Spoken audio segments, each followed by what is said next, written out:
by three people, and I'm going to quickly turn it over to them. I just want to welcome you to the channel. If you're new, welcome back if you're returning. I am your host, your friendly blue mage, Azarain. Omega MTG says, can barely hear you. Let's see if we can fix that. Is this better? That is probably why. You know why?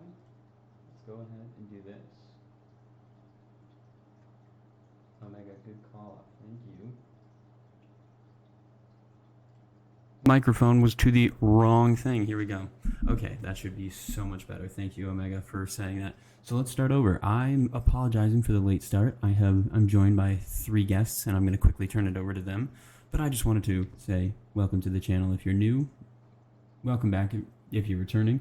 I'm your host. I'm your friendly blue mage, Azarain, and we are going to get right into some sweet Commander gameplay. So I'm going to quickly join my Discord and introduce my three guests. And just a reminder, you can find me on YouTube, where we just crossed 1,000 followers, so thank you for that. And you can also join my Discord. You can go to my bio, the bio on my YouTube, any of my YouTube videos, if you want to find out how you can play Commander on live stream like my three guests. So let's go ahead and quickly jump back over there where they are having an intense discussion. So let's go say hey. Yeah, Karlak's awesome. Okay, guys, we are currently live. I know that when I left, you guys were having such an intense discussion that I didn't feel like interrupting, but... Oh, I appreciate it. I didn't realize you left, actually, until they said so. We are finally ready to get started tonight. I know Raikou Rider is anxiously showing off his amazing bling here. So, without further ado, we will just get started with some introductions. Say who you are, where people can find you, what deck you're playing, what strategy, anything you want to say. And we'll start with the person to my right, Mr. Raikou Rider. Hey, I am Raikou Rider. I have been playing Magic since 2005. I had been judging for a long time, but not anymore because my home store and I that I judged at are we're not on. Yeah, we had a falling out, unfortunately. I am familiar with that home store, and I'm sorry to hear that, Raikou. That sucks. I don't do a ton of content creation on the internet like I used to. When I did, I was mostly focused on retro gaming, but I kind of burned out on it. So now I'm just spending time with some content creators trying to get Commander in because my work schedule does not let me reliably go to my LGS to play Commander anymore. Tragic. Well, hopefully we here can provide that for you. Get some games in over Spelltable. I know it's not the same thing as playing in person, but hopefully we can just keep building a cool community where we can fit in some games when we can, because similarly to you, it's hard for me to get out of the house a lot to go play, dedicate so much time to playing in person. So I know Spelltable's not the same, but we're trying to make it as best as we possibly can. It's all we had during the pandemic, so I'm used to it. It saved one of the greatest games of all time. Like, single-handedly might have saved the entire game. Like, people might have just never played again if they just couldn't get together. Oh, yeah. So the deck that I'm playing tonight is Erebos Bleak-Hearted. This is a mono-black devotion strategy. Okay. So if you like seeing Gary, I was just gonna say, get ready for Gary. You're gonna hopefully see a lot of Gary Motherkin Oak. We'll try and be ready for it. Well, thank you for joining us tonight, Raikou. We're just going to keep going around, and we got on the bottom. We are joined by a person that actually plays in my IRL play group that I'm very excited to welcome onto the channel for his first time, Brohan. Nice. Hello, everyone. Yes, Brohan is my tag via Magic and what I use for a lot of my accounts. But you all can just call me Johan. That's my first name. Brohan is a nickname my sister lovingly gave to me, so it's become my tag for most things whenever I need one. Yeah, I'm excited to be playing tonight. Not to spoil your deck, Azarain, but I realized this is actually the first time I will be playing against it, so that's very exciting to me. I've seen it, I've watched it on stream. I've never got to play against it, so I'm thankful twofold for the opportunity both to play on stream today as well as to finally play against your Breya deck. I'm excited to showcase it. That said, my deck today is my newest deck. funnily enough, when Ixalan was first was first being teased, I wasn't too excited. I'm like, dinosaurs, don't really care. Pirates, couldn't care less. And then they started spoiling things and, releasing the cards that were coming out, and I completely went 180. This is probably one of my favorite sets that has come out since I've started playing. And when I saw this card, I knew I had to make a deck around it. So my commander tonight is Amalia Benevide Aguera. She's I don't know, she's pretty cool. Whenever you gain life, you get to explore, which is one of my favorite new mechanics since I've been playing. I think it's very cool. It's very versatile. And then I can't take credit for this. I saw a couple people building this on Moxfield, but she is paired with her pet cat companion, Luros of the Dream Den. So to have this as the 101st card, all my permanents cost 2 mana or less. So it's a very interesting combo. This will only be my 5th game with the deck, but I've loved all the games I've played with it so far. It's a lot of fun. It's very different than anything else I play, and I'm thankful for the opportunity to get a game in with it tonight. We are thankful to have you here. I know it was kind of short notice when I reached out to you tonight, so I'm thankful that you were so ready and willing to jump on stream. I know when we played last weekend, unfortunately, Brohan played with another pod. We're fortunate enough to have quite a big group get together for our IRL games, and Brohan was in a different pod where I was witnessing this deck play. So I'm somewhat familiar with what this can do, and I'm really excited to experience it for myself. So thank you, Brohan, and we will introduce our last guest. That would be the Magic Man himself. Hi everyone. Yep, Magic Man is my Spelltable tag and my Discord tag. You can find me on Twitch sometimes whenever I get the guts to play in front of you all at ManaMan84 instead of Magic Man 84 because that was taken. Yeah, I just want to say I'm looking forward to everybody's decks here. Brohan, I like your choice of deck in particular, so props to you on that. I'm a big fan of Lyris. I built her as the commander for a while. I had a delightful time playing her, so this will be interesting to see with Amalia. Yeah, that's kind of what I got tonight. I'm going to be playing Bright Palm Soul Awakener. This is +1/+1 counters, Value Town type shit. I'm going to put a bunch of Hardened Scales type effects on the field if I can, and we're going to manipulate +1 counters. I'm excited to see. So I'm going to be honest. Oh, yeah. I got confused when you probably said Bright Palms, but my brain immediately thought Light Paw. So oh God, no! That's why I was a little scared when you were not here in the Discord yet, Magic Man. I told Raikou and Brohan, I was like, it's a Light Paws 1/1 counter. Not really sure how that works in mono white, and we were kind of talking about. It would have definitely been tricky. That'd be interesting though. It'd be super out of character for it because you get no value from Light Paws. But yeah, no, it's Bright Palm here, and we're playing some Fox Shamans. Well, very excited to see it. I've never seen this card before. That's your commander, and I was immediately like, that's very cool. So it came as a pre-con, which I was very excited to buy, and then I slowly morphed it into, so the backup mechanic is still kind of center stage here. There's probably like 10 or 12 backup creatures in the deck, maybe not 12. 8 to 10, and so there's, because it's a +1, the backup mechanic involves +1 counters. So, I went that route where I would just try to make some big boys and run you guys over a bunch. That's the jam here. I'm excited to jam in a game. I'll introduce myself. Yeah. No problem. Yeah, thank you for joining, all three of you. Thank you for joining, and just a reminder to the listeners. Anyone watching the VOD, anyone watching live, if you would like a chance to play on stream, you can go ahead and join my Discord, where I post every week, about a couple times a week, where I just say, hey, is anyone trying to get on stream and play some Commander tonight? And it is quite literally as simple as that. So if that's something that you would like to do, go ahead and join my Discord. We're going to have some fun. You can talk to all four of us here. We can talk about your deck. We can talk about individual cards, whatever, and most importantly, get on stream. So Yeah, I am. I was just gonna throw out. Yeah, Go ahead. for what it's worth, I'm a huge deck brewer. I love helping people brew decks and giving people like tips and whatever. So, yeah, hit me up on Azure's Discord. Oh yeah. So before I introduce my deck, I wanted to give a shout out because this is specifically my token box.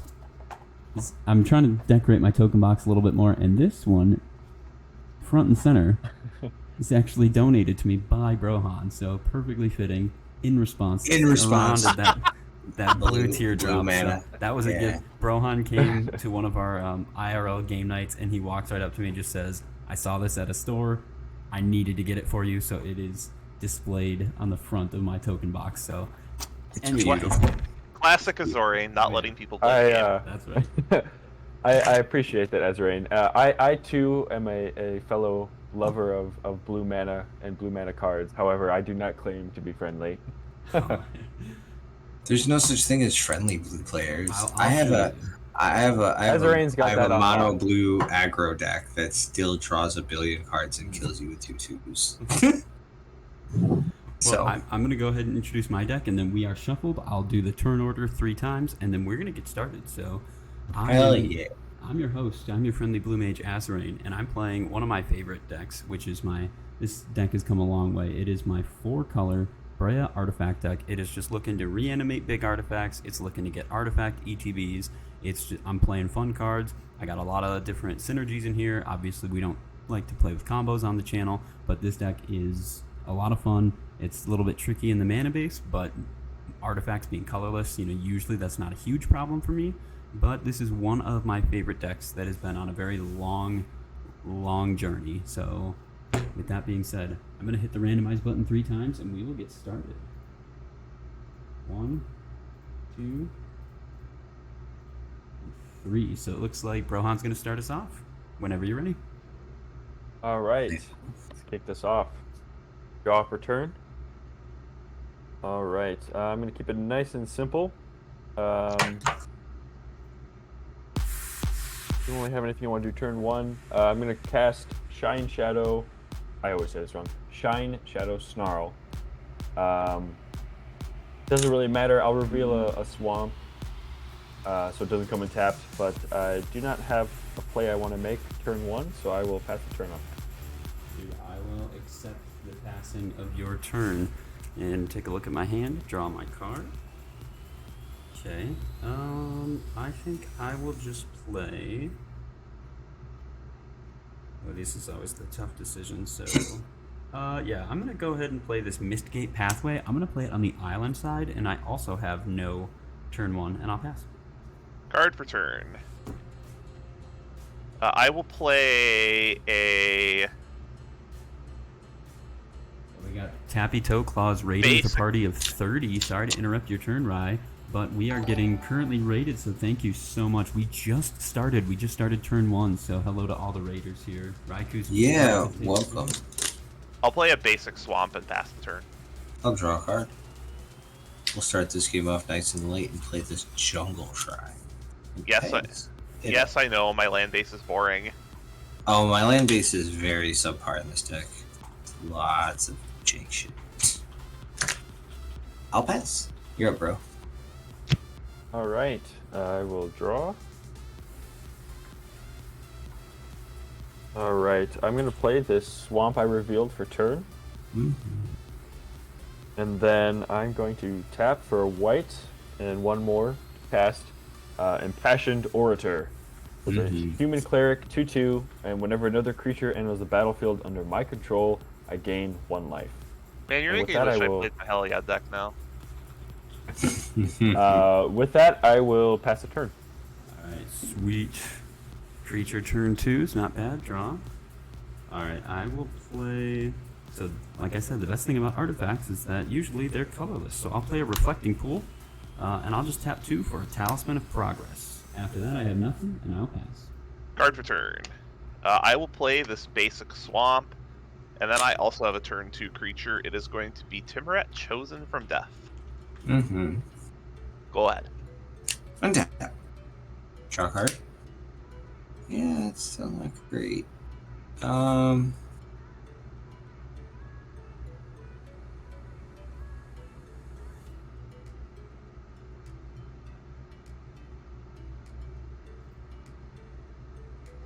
I think the viewer count just refreshed from Tappy Toeclaw's raid. While Magic Man thinks about what he's going to do for his turn 2, I just want to Sorry. say...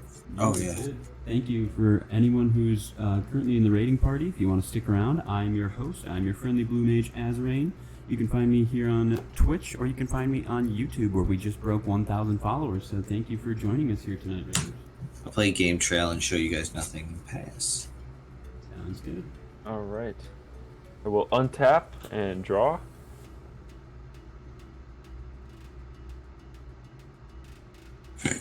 Okay. I'm going to tap you. Bring in my commander, Amalia. I'm just gonna call her Amalia. Makes sense. So another creature enters the battlefield. So I will gain 1 life, and I believe Amalia should see that. In which case, she will get a +1/+1 counter. Sorry. No, she she'll will explore. She explores. Got ahead of myself there, sadly. So it is a swamp, so that will go to my hand. No counter for you. Yep, got too excited there. So then, for turn, I'm going to actually play this Orzhov Basilica. Enters tapped. I'm going to bounce this swamp back to hand. Sweet. And then,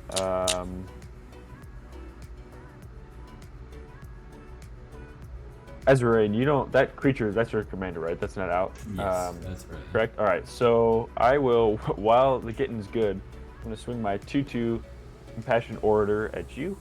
And then I will pass the turn and discard from 8 to 7. Ooh. Alright, I'm going to untap and draw, and I don't think I need to wait for you to discard unless you want me to. No, I'm just going to actually discard this one that I bounce back.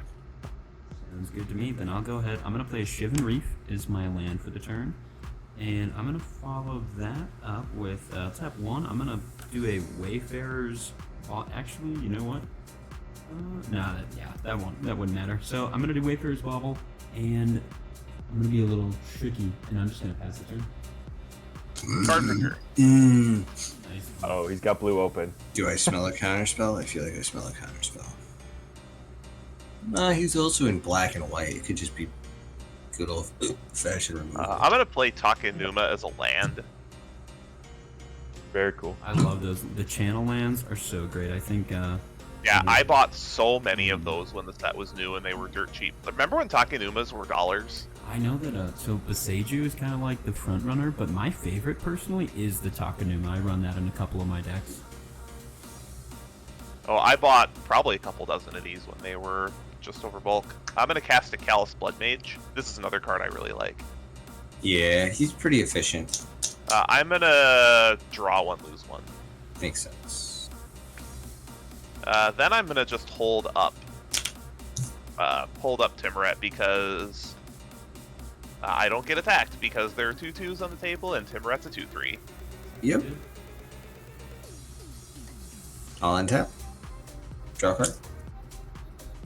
Well, you love to see that shit. I guess we're gonna play this Bonder's Enclave and use it to cast this Soul Ring I drew. Dude, jealous. Alright, and then I'm gonna hold up a mana. Actually, no, I'm not. I'm just gonna tap out to play a Benevolent Hydra, where X is 2, so I also have something bigger than 2/2.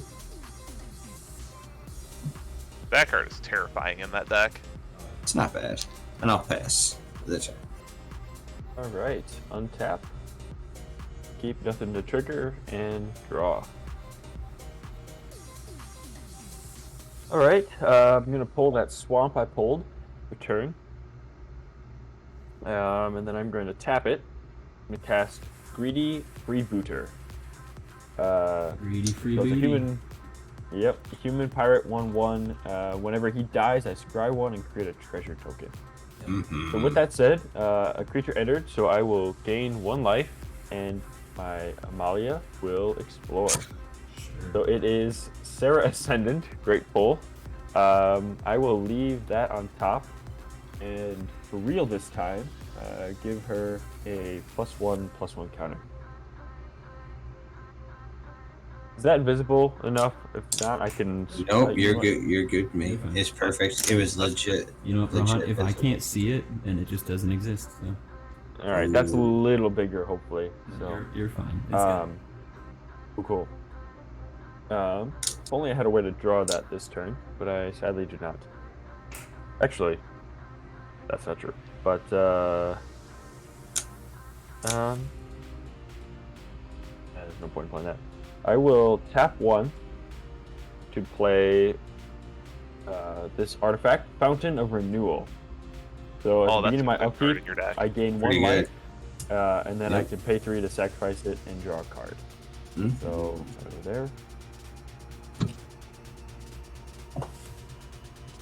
I imagine that Brohan's going to start having a bunch of multi-plays here pretty soon because his entire deck is 2 mana or less.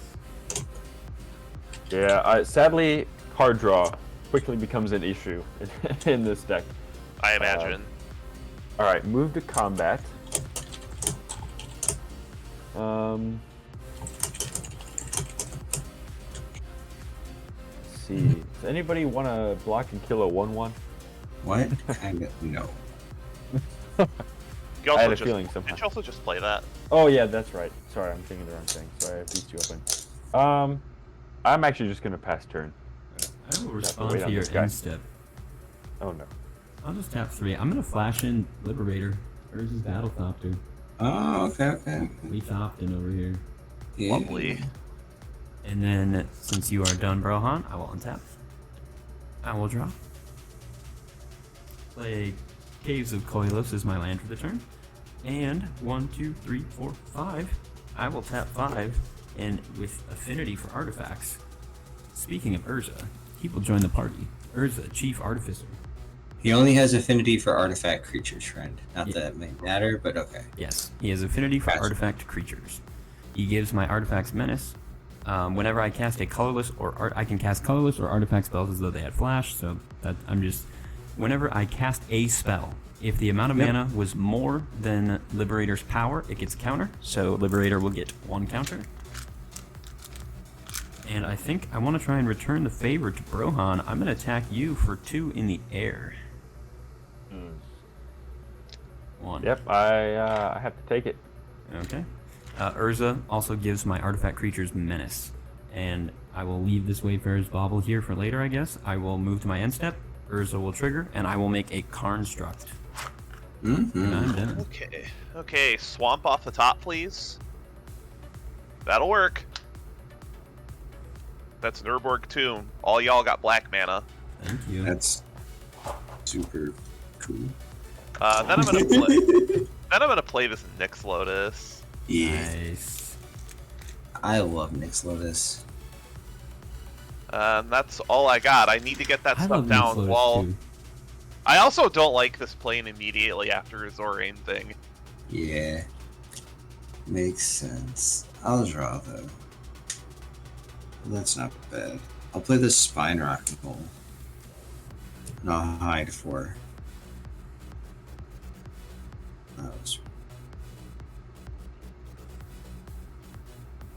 You're just gonna stick this under there. Wait.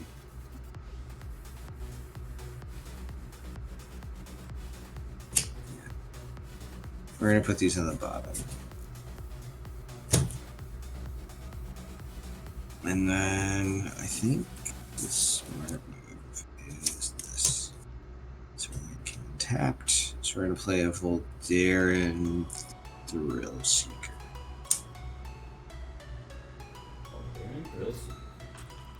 It's gonna back itself up for 2, which is gonna be 3, and it's gonna make itself a 4/4.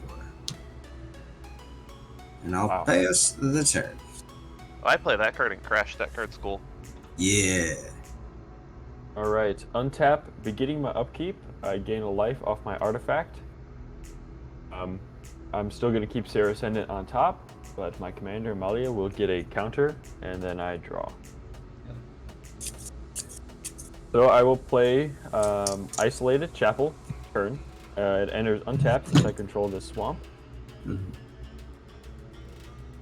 I will tap this Isolated Chapel, for 1. And I'm going to bring in instead Sarah Ascendant. So I have more than 30 life, so she has +5/+5 and flying as well as lifelink. So with her entering, I gain a life off my Impassioned Order, and then Amalia will explore. So it is a land, the Fair Basilica, that'll go to my hand.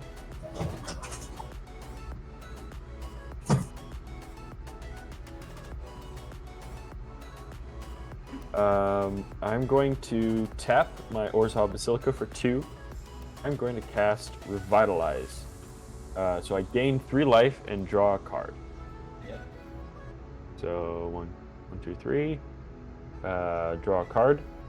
And then I gain life, so Amalia explores. It is a plains, so that will go to my hand.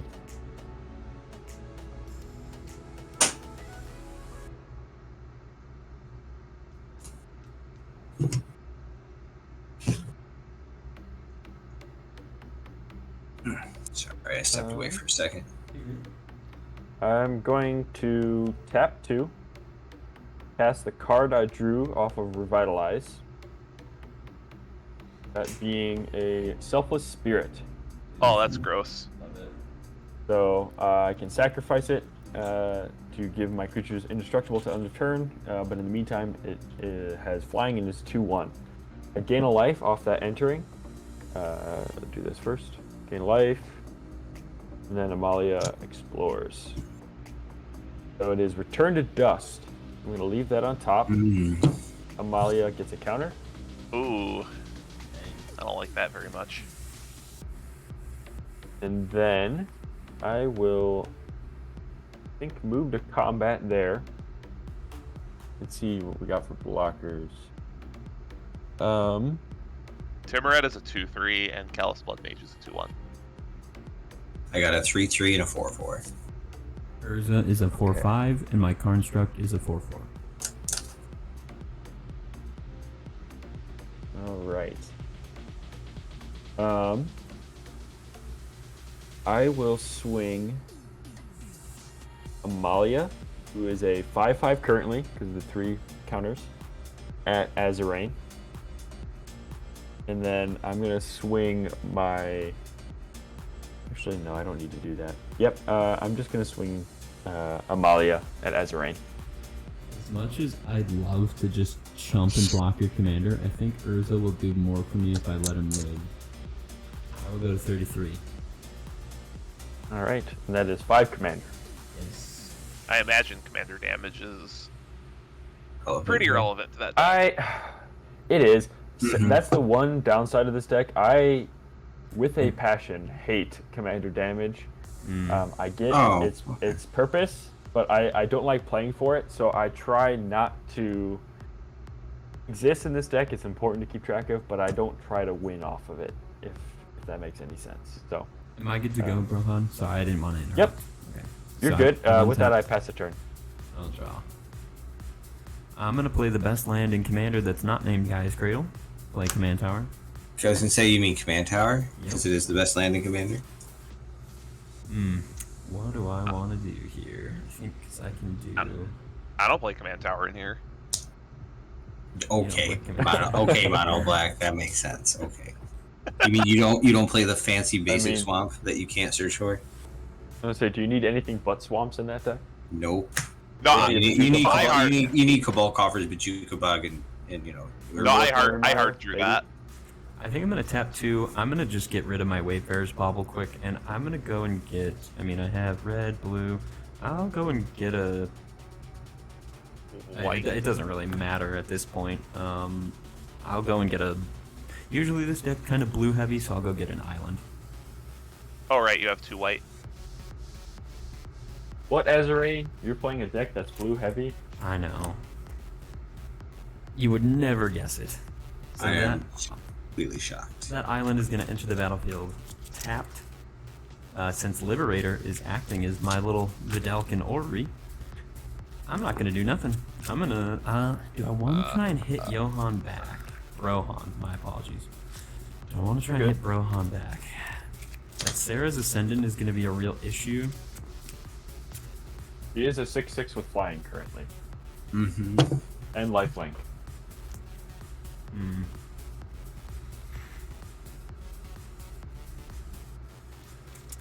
What do I want to do? I think, I mean, yeah, the flying is just super annoying, but I think for now, I think I'll just pass the turn. I'll give it to Rai. Guard for turn.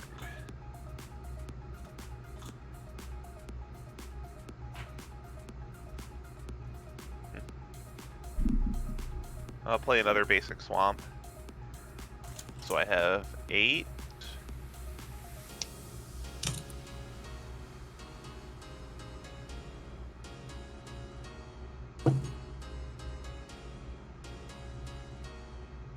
So we'll At go... the beginning of my end step, I'm sorry, I made another construct.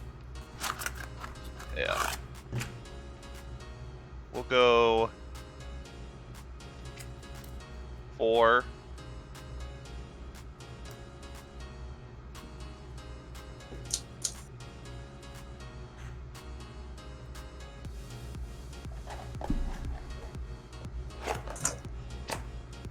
Bloodletter of Aklazats. Ooh, new card, new card. That is a new card. Okay.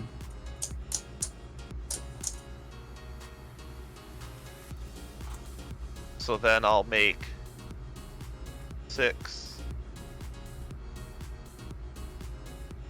I'm gonna spend 4 of it on my commander.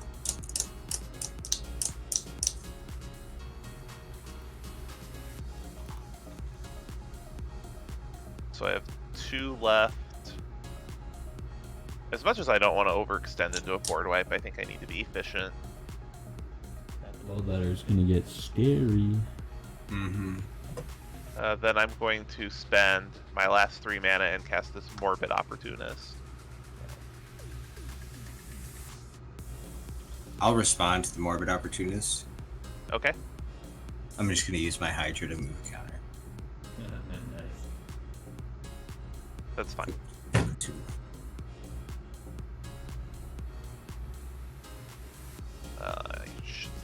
This up now, make it a little bit easier. That's all the mana, sadly.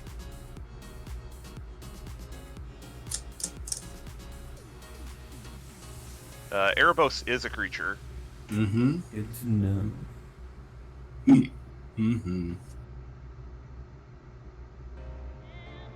And there is no one that I can really... you know what? I got a 6/6.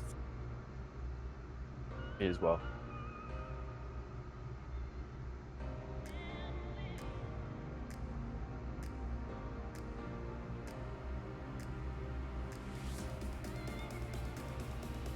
Yeah, sadly I just don't have a good attack. I'm just gonna pass. I'll untap. Fleet draw. Basic. Because Bloodletter is not actually Furnace of Wrath. Well, it's not a basic land. It's... Yeah. Still love this card though. This card's real good. Bloodletter is Oh, it's awesome. amazing. Yeah, Bloodletter's awesome. I'm gonna pay 3. Play a Fight Rigging. Oh, that's a card. I'll hide 5.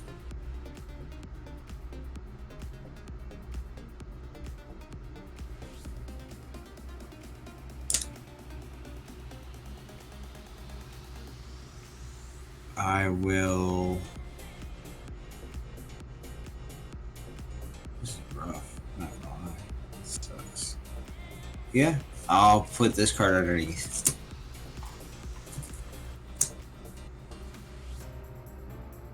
Put these on the bottom.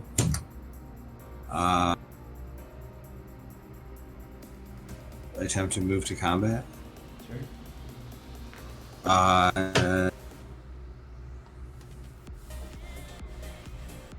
I'll trigger Fight Rigging. Target Benevolent Hydra. Yep. I'm gonna hold priority. Activate Benevolent Hydra.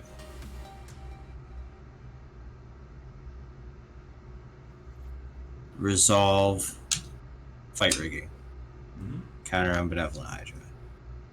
Resolve the rest of Fight Rigging. I have an 8/8. So I'll cast this Firemain Angel or Firemain Commando for free. Yeah, Firemain Commando. That card's sick. I think it's pretty neat. It's why I put it. I don't know. It's encouraged my opponents to try and kill each other a little bit. Sometimes you also just gotta play cards for the sweet artwork, and that is. She's beautiful. Yeah, she's a beautiful artwork. She's. I love that artwork. I have that card in Borderless in my Kalia deck, and it's a lifesaver for card draw. I'd love to have this as just a straight full art, like textless. I think it'd look fucking awesome. Anyway, I'm gonna pass through my combat step and attack. Okay. No cards for you. No, and then I only get it if I attack with 2 dudes, and right now I only have. So I'll pass the turn. All right. Untap. Gaining my upkeep, I gain 1 life. I mean, that Voltaren Duelist is what, a 10/8 now? No, she's an 8/8. She's an 8/8. So I gained a life. Amalia explores. It's Return to Dust. I'm leaving on top. Gets a counter and draw.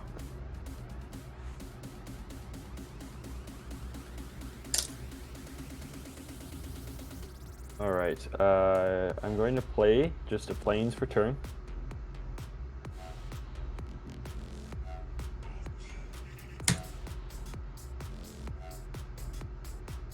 Let's see.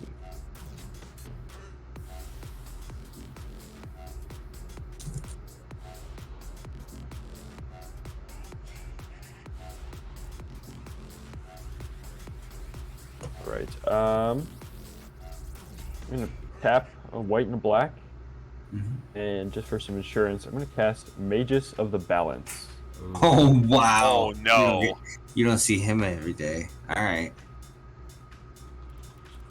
It's quite the oh shit button. You're just gonna sit there for now. Oh yeah. What? Just another example of really cool artwork. It is a very cool card. I've had him since almost I started playing, because I started playing right around the time the first D&D set came out. That's actually what prompted me to play, since I primarily play D&D. And it's nice to actually get him in a deck finally. Nice. That's terrifying. That said, I'm going to tap 3, my Isolated Channel, Apple, and Orthol Basilica to pay the companion tax on Luros. So he goes to my hand. So not that I feel like I have to explain anything to the viewers, but since Wizards of the Coast and their infinite wisdom decided to make companion and then change companion, the companion rule is that you used to be able to have your companion in your companion zone, and then you could just cast your companion like a commander. And then they changed it because that was pretty broken. So now you have to pay. Is it 2 or 3, Brohan? It's 3. Okay, so you pay 3 to move it from your companion zone into your hand, and then you cast it from there. So that's just really weird reworking from Wizards. I imagine that is the entire reason why all of the companions were put on the bonus sheet for March of the Machine. Really? So that they could have, so that there were versions of them with the current text. Damn. Yeah. It's so like them. God damn it. It's so like them, yeah. This might be a little vain. I don't have I could have gotten it. I don't have the awesome full art version of Luris, just because I don't like the full art of Amalia, believe it or not, the showcase. Okay. And I didn't want the cat to outshone its cute cat lady owner, so. Fair. But luckily I looked it up, so I know the rules on companion. But that said, I'm going to leave this 1 mana open. I'm going to move to combat. I'm going to do a quick flyer check. You have 1 Azurain. You have 1 Raikou. Do you have 1 Magic Man? I have a flying blocker and a non-flying blocker. That's right. You just played blocker. I have an Angel. And I'll let you know some good news. If you attack my opponents with 2 or more creatures, you get to draw a card. Ooh. For each opponent you attack with 2 or more creatures. That's No, fair. no. Just 20 card. My apologies. Yeah, you only get to draw one card. Whenever off another the player commando attacks max. with 2 or more creatures, they draw a card if none of those creatures attack. So That's fair. Thank you for they reminding don't, that. 'Cause they don't have I to was, attack the same player. I was going to swing Sarah Ascendant at you, but I'm in white and black. Card draw is problematic at times, Premium. including right now. So you just bought yourself a pass. So I will swing. Let me just see power and toughness. I will swing Sarah Ascendant at Raikou. He's a Thought so. 6/6 with flying and lifelink. And I will swing this 1/1 at Azurain. So do you have to be attacking the same opponent with 2 creatures, or it's just No. No. Okay, He all just has to not be attacking me, and he has to be attacking with at least 2 creatures. It could be more creatures, but he doesn't get to draw more cards than just one. Gotcha. Yeah. So And of course, Here's this obviously my- applies to everyone. So. I'm trying to think of what I should do and what I want to do. It is strictly pickle. Oh, What if do you you- have responses, I'll set my life total to 39 then. What do you get when that thing dies, Brohan? A scry and a treasure, I believe. when the correct. And then you can just recast it with Luris, who is out. I'm gonna take the 1. Luris is not out yet. It's in my Yeah, hand. she's in a hand. Luris is in hand. Yeah, I'd rather 1 life versus scry and a treasure. I'd rather just take the 1. Okay, cool. And then you said the 6/6 went through, Yeah. Raikou? Yeah, Okay, so I'll unfortunately. gain 6. Mm. All right. They attack. Just so I don't get this wrong, what will trigger first? The Fire Main Commando draw for that will trigger first, right? It's an attack Because trigger. when It's I a attack. yeah. It's an attack Yeah, trigger. so just wanted to double check. So this is Yeah, the yeah. card draw off that. And then Amalia Explores, since I gain life with my Sarah Ascendant. It is Charismatic damage. Conqueror. That will stay on top, and Amalia will gain a counter. Sure. Let me see what my draw was. Oh boy. I know Bro didn't want to upstage his own deck, but just in case the viewers care to see it, I happen to have the showcase Mm. borderless. Nice. But Well, I love this. I love Luris. I love Luris as a. Oh, I do commander. too. I probably So- eventually will cave and buy it, but think- Oh, I just meant as the text on the card. It's such a neat. Rohan, neat I think I mechanic. have one. Yes. I think I have the alternate art in Halo foil. We can make a deal next Ooh. time we meet up in person. oh, There you go. I like the sound of that. Trades are And the speaking best. of making a deal, I will not make one, but instead pass the turn to you, Azrain. I'll respond to your end step. I was kind of debating in some few different plays, but I think I'm gonna enlighten tutor. Yeah, Rutro Raggy. yeah, basically. All right. Well, I feel like Ruh-roh, I need to Raggy. do something to try and slow Brohan down because Amalia is gonna pop and it's not gonna be very fun. Well, she's got a long way. This has to be 18. So Yeah. You are at 53 though, which is not nothing, and most of us are. that's Would true. appear to be at least either aristocraty maybe and or just straight brawling. So life totals are relevant. My first instinct is to Yeah, grab that this- noxious Gear Hulk. Yeah, this deck is pretty defensive, if you can't tell. Yeah. Yeah, Is that Josh? bloodletter is goaded. I have a friend who is retooling a mono black vampire deck with Vito as the commander, and those two Don. together Which Vito? is Oh, the first one. I think so. Yeah. Yeah, it's they Not are new Vito, yeah. a match made in heaven. I'll Oh put yeah, it politely. yeah. There's a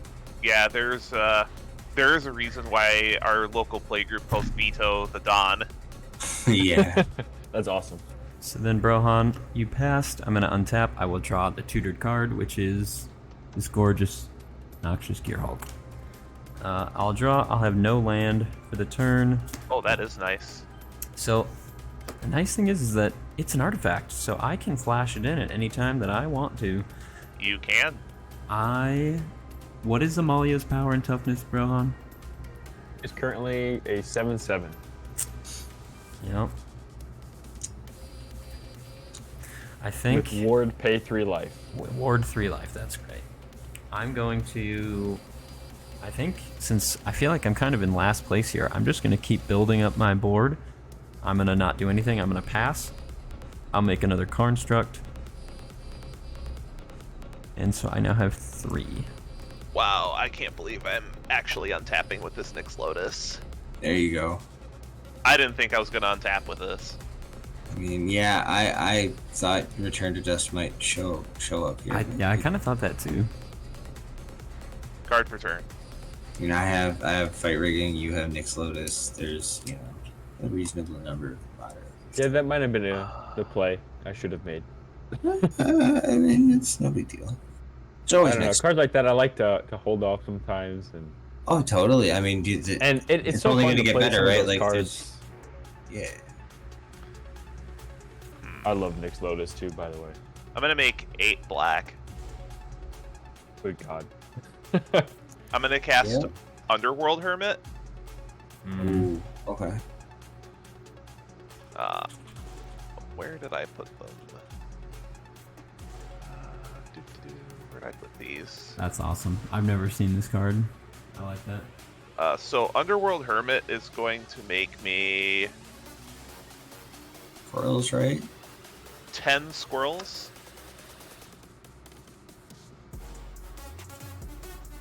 Because it's equal to Devotion to Black. Mm-hmm. So I have 2 mana floating. I am going to spend that 2 mana. I'm going to sacrifice one of the squirrels to give this. I'm going to try to knock Brohan down a little bit. And I'm going to sack a squirrel to give the Selfless Spirit -2/-1 until end of turn. Ooh. I will trigger Morbid Opportunist and Erebos.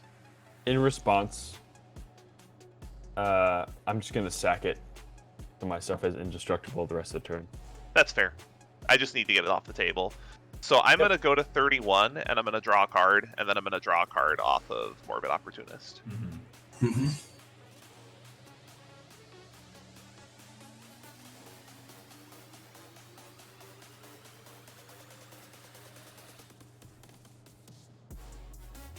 So That's a great card. there's...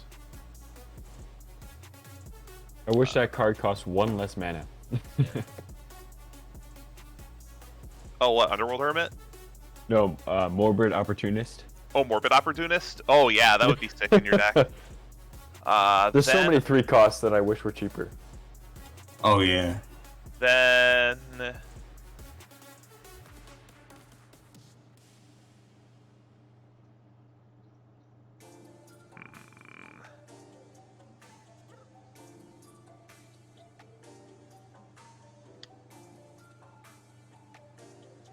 This... Brohan, you don't have any flyers, do you? I have 1, but they are Tapped. unfortunately tapped out. So I am wide open. I'm gonna proceed to combat, and I'm gonna attack for 2 with the Bloodletter. All right, I will take it. And then at end step, you'll take 2 more. Got it. Just out of curiosity, what's that off of? Bloodletter. Oh, yeah. Wait a minute. Oh, no, this actually does it right then, so it's 4. Right then. Okay. It's not... I was like, this isn't... I thought this was Wound Reflection. I'm sorry. No, you're good. I just not that I didn't trust you, just making sure I know off of what. Thank you. No, Yeah, I'm down to so Bloodletter is 9. immediate. Yes. I wish I had one. I'm sorry. Go ahead. No, nothing to worry about. It's a new card. It is All right. a very cool card. Yeah. I'm sure there's going to be a lot of it in this format. I'll untap. Draw a card. And if anybody cares, especially viewers, I am keeping a devotion count in the corner. Oh, very nice. Thank you. I didn't see that before, but that'll be very handy. I have to do it because I don't want to count all my pips every turn. That's actually smart. I have a Nyx Lotus. I should probably learn to do the same. Not in this deck, but I'm gonna play a Jugan Defends the Temple. Oh, that's a cool card. Thanks. I don't have the monk token that goes with it, so I'm gonna try and find something I don't have tokens for in the deck. Like this crap. That's one of my. This one of my crap is complaints. definitely not getting made in the deck. One of my complaints is like if you draw a card that makes a token, you should get that in the pack. Thank you. That's all I've I'm gonna always say on said that that. I've always said the same thing. I share your sentiment. Thank you. Absolutely. It just makes sense, right? God damn it! It just makes sense. You do it with the precons. I would It's not agree. that. It's not that hard. It's not that freaking hard. Just put it. Make sure. Just put it in there for the Like- whatever the print run or whatever. So it I have comes a in shrine deck. I never pulled a single shrine token card. token card. Yeah. So that thing was really weird. It was not in any of the first print run. That's why it's so expensive. Oh, interesting. Yeah, because I've seen the price. I'm like, I just can't justify that for a token. The goblin token that's expensive, that's the same way. Mhm. The goblin token Interesting. and the shrine token were mistakenly omitted from the first print run of Kamigawa Neon Dynasty. So that's why the tokens are so expensive. This is That's my shrine tragic. token. I'm gonna proceed to combat. If that checks out, I'm gonna target the Fire Main Commando with my Fire Range.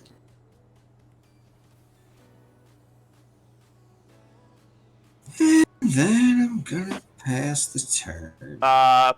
On Magic Man's end phase, I have a lot of questions before that Magus of the Balance becomes live. Yeah. What is the number of cards in everyone's hand? 4. 3. But I can make it 2. I have 6. I'm deciding on whether I want to kill the Magus of the Balance before you untap with it, because that's terrifying.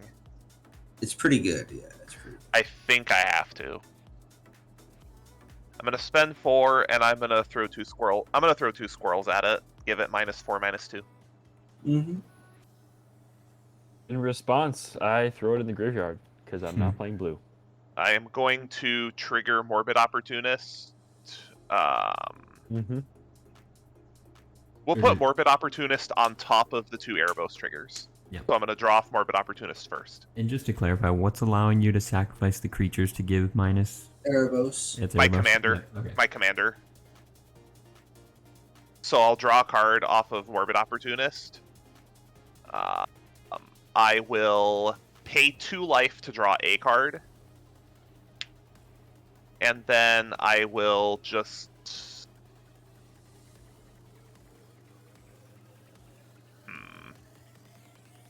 I'm going to pay 2 more life and draw another card. Okay. It's not mono black unless you're paying 20 life a game. You know, that's exactly why. Right, I think you and I had a game once where I was playing my mono black deck, which again just pays its life like crazy, and I specifically put Aetherflux Reservoir in that deck to get around that. So do you have, by chance, do you have one in this deck? No. I'm actually trying to minimize the number of artifacts I play in this deck. Okay. You might understand why. It's funny. It was when I was choosing deck for tonight. It was either this or my Rowan Sign of War deck. So I'm glad I didn't play it because otherwise we'd have 2 decks all about losing our own life. So if there's no other triggers, I will untap.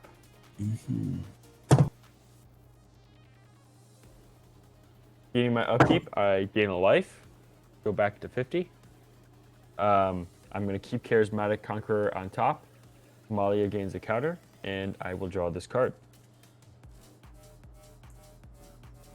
Yeah. It was. I just wanted to make sure no one had like 0 cards in hand for the Magus. Right. I also really don't want to lose this board. Yeah, I'll be honest. Much of Magus to me is just not even. It's more almost about the lands. Like everything else is nice, but it's more or less just making sure if I'm not hitting land drops that, because I have fewer lands in this deck than any of my others.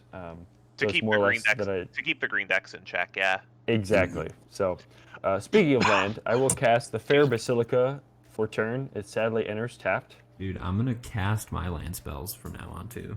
What I would what You I would can't. actually like to see for Commander, that would be a good tool to keep the green decks in check, is a white balance.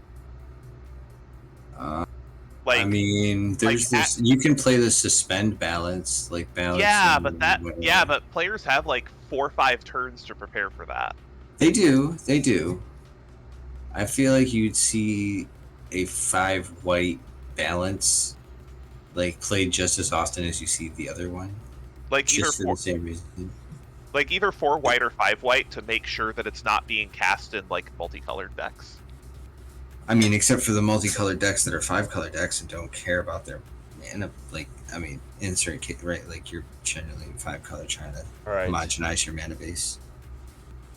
I'm going to I tap don't know. 1, 2, 3, 4, and I will return to dust. Sadly, I know I gave it to you last turn for my No, first this usage. is perfectly fine. That's way too Yep. much. That is way too much. To mana. be fair, for what it's worth, it exiles the said permanent, so it could just Yes. as well be Erebos. And if you second so off, choose. again, I'm That's thankful true. for you hosting me, but I am going to exile your Liberator Yeah. versus Battlecopter. You know, I I think was gonna do this to something else, but you forced my hand. Am I gonna Oh get no. this? I will tap 6, and I will. Did also exile the Nyx Lotus, just so you know. I'm gonna flash It's a in win-win. Noxious Gearhulk. I will Oh, destroy your commander, and I will pay the 3 life to do that. 1, 2, 3. Yeah, fair. All right. And then what was her power when she died? Because I gain life. 7, Her I think. power 8, 8. because of this turn. So she Toughness. was I'm 2/2 sorry. with 6 counters. Oh, toughness is also 8. Yeah. so. Still 8. Yeah. I think that Return to Dust is correct. Yeah. That's. I'll be honest. I'll be honest. I might have played I it last would've hit turn. I kind of Liberator. forgot what the threats were out last turn, but How many cards are in your hand, Josh? 8. Oh, I guess Nyx Lotus was the move. Okay. Well, because I just drew a lot of cards. Right. Exactly. And you don't want you to play all of them. Yeah. That Nyx Lotus was also just making way too much mana. It was awesome though. and it only multiplies. So Right. Obviously. Yeah, Nyx Lotus it snowballs fast. Oh yes. sure. So what do I do here? Now the Gear Hulk has Death Touch. Is that right? The Gearhulk Correct. has Menace. Oh, Menace. Menace. Okay. All right. So we're starting to get some board state. I'm gonna take a chance on this. So I'm gonna tap for 2 black. I don't mean to interrupt your go ahead, Brohan, but we got Skrig in chat. First time chatter, thank you for chatting, says, is that a little speaker?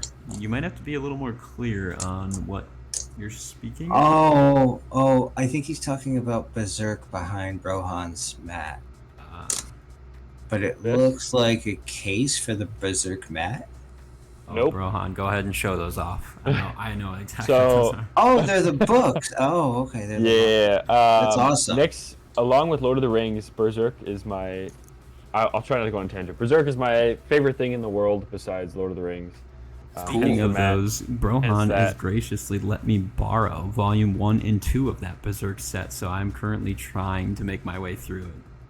It is beautiful and Yeah, Guts Terrible. is my Not favorite like- fictional character. So yeah. yes, it's not a speaker. If there was a Berserk speaker, I'd probably buy one. But anyway, I'm tapping these 2 lands for 2 black. Yep. And hoping this resolves. We're casting Delphi Voidwalker. Ooh. Oh, that's gross. Yeah, it's pretty gross. Okay. So I will gain a life off of that triggering, but sadly, my commander is no longer here to explore.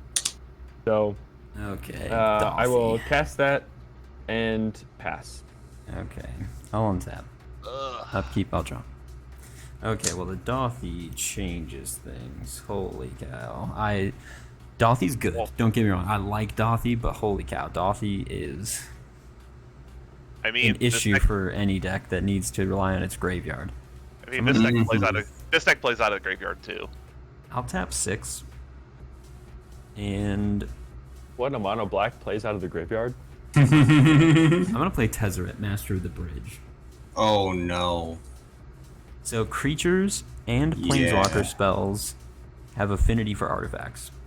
So I'll go ahead and... But more importantly, let everybody know what that +2 does. +2, Tezzeret deals X damage to each opponent where X is the number of artifacts I control. I gain X life. -3, return target artifact from my graveyard to my hand. Well, I mean, sure, but you know, the +2 is probably.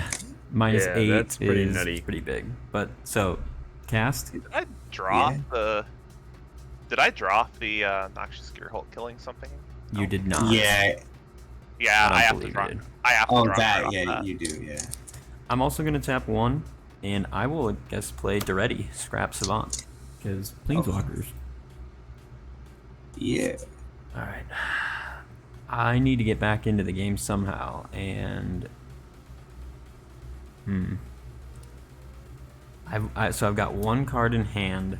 I feel like if I just don't do that... I don't want to lose this to the Dalthi, but... I just want to see more of my deck, so we'll see if it pays off. I'll use Duretti's +2. I will discard up to 2 cards, draw that many cards. I only have 1. I will discard a Sculpting Steel, which gets exiled under the Dalthi, and I'll draw 1. Okay. After that, I will go ahead and use Tezzeret's +2. All of my opponents are going to take 5 damage. And 22. I gain 5 life.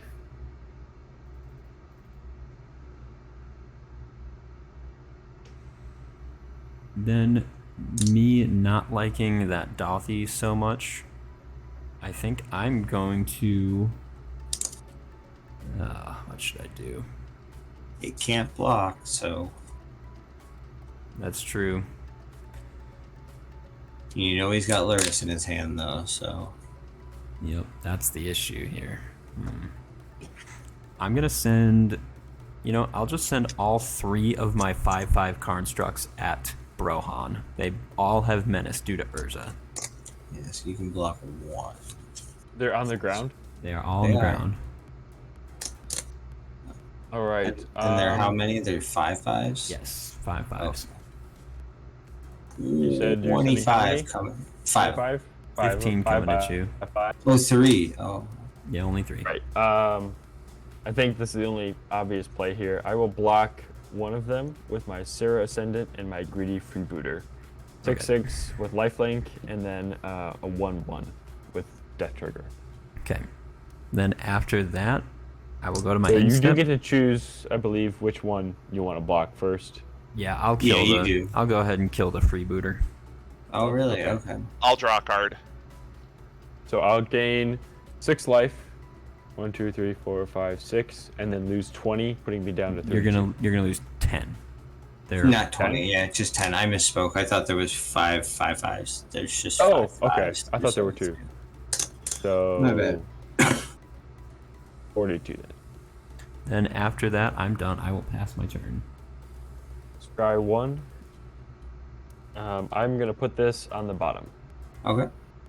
and then grab my treasure token. Didn't want to see another land after getting a treasure. Card for turn. It was Mirrored Landscape. I don't have the Yeah. time for that right now. Even a worse land, not even a good land. Yeah, I probably should take it out of here to be honest.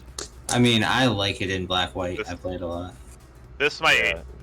Oh wow! With those cards I drew, this might actually be over in a hurry. I'm sorry, everyone. I drew coffers out of all of that mess of cards, Yeah. and not just coffers either. I am gonna have a disgusting turn. So we'll make 6. We'll go 1 of it for a dockside chef. So I have 5 left.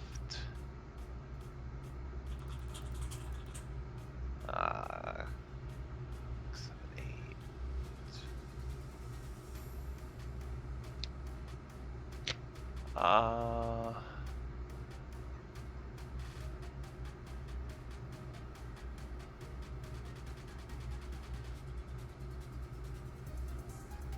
So there's 5 in pool.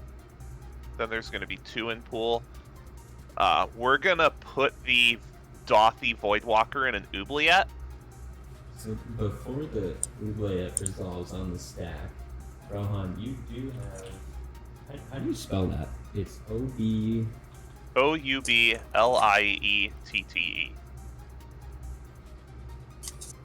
So with Oubliette on the stack, so Rohan, I think the only card exiled under your Dothy is my Sculpting Steel, is that correct? Correct. You could pop Dothy right now and make it a copy of my Noxious Gearhulk and destroy something. Or let it get exiled, your choice. Oh, that's right. That doesn't let you ignore timing restrictions. Does it not? I believe it does. You may play it this turn without paying its mana cost. Oh. Oh. It does not let you ignore timing restrictions. It's not like the Hideaway lands, where it says play this right now. Well, it says play this if you've met the condition. But right now, yeah, I see what you're saying. Yeah, you may play it this turn. Yeah, it doesn't let you ignore timing restrictions. Gotcha. Okay. Fair enough. Okay, yeah, Since it never doesn't mind. have flash, so Yep. Okay. I will, however,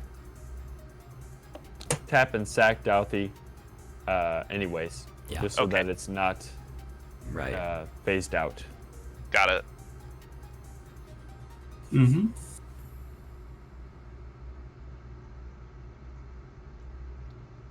And if Azorian has a Force of Will in his hand, this is going to get it out. I don't have a Force of Will.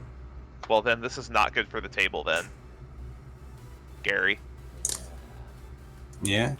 So I played the Dockside Chef, the Oubliette, and the... Oh, and this is on your turn. Holy cow. Yeah, Blown so that each in. opponent is going to lose 30, Seems good. and I'm going to gain 90. Okay, hey, Brohan, I might have been a little... Oh, Perhaps I treated you too harshly. Oh, I am well aware that I'm public enemy #1 now. Yeah, but it doesn't That's a matter, great right? card. Like, the game is over. Like, we don't beat you here. Not true. Like, unless someone has a board wipe or 113 damage somehow to the dome. Then I'm gonna go to combat and probably just try to kill a couple people. Yeah, that tracks. Actually, wait, did we take 30 because of the Bloodletter? Yes, Can I respond to the Gary trigger on the stack? sure. Do you want to kill Bloodletter? I think I have to, or we all just fucking die. So I'm gonna throw my freaking Blood Thrill Seeker at it for a buttload of damage. What do you got? Yeah, that's right. Yeah, you can do that. All right. So Bloodletter take 15? dies. So I gained everybody 15 life, and I. No, you Yeah. gain everybody more than that because Oh, now good. the Gary is for 12. Oh, delightful! So we only lose 12 instead of 30. Look at that, y'all. So I go to 58. I go to 23. I am at 30. Well, 30. I'm not going to be doing as much. I'm not going to be doing that Magic attack. Man? That will be remembered. Of course. You're welcome. I appreciate the remembering. Rye doing Rye things. That's a cool play, though. Yeah, the Bloodletter with the Gary is insane. I have that Gary in my Rowan deck, and it's quite good. So with that, I don't think I'm going to be doing the attacking that I was going to do. I also draw a card off of Morbid Opportunist, Yep. Mm-hmm. and I can draw a card off Erebos if I want, but I'm not going to because I'm going to have to discard. Mm-hmm. So I am going to pitch this. Wow, this is rough. Every card in my hand is good.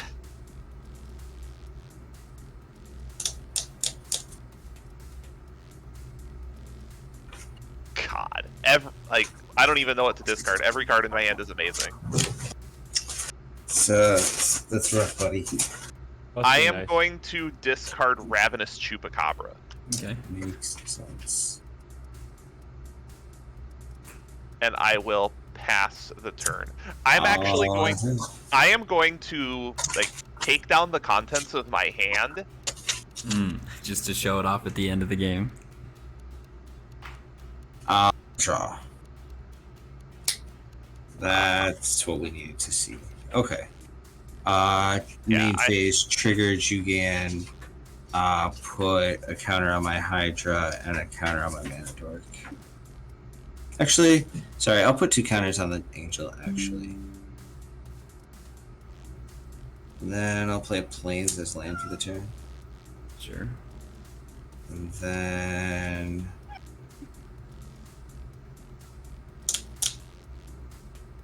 How does your aerial defenses look there, Josh? I'm open for business. Alright.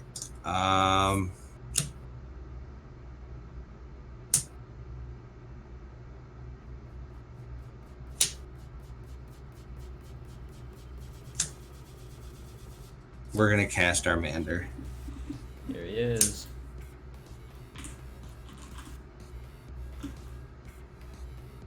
I'm gonna choose to back up the Commando.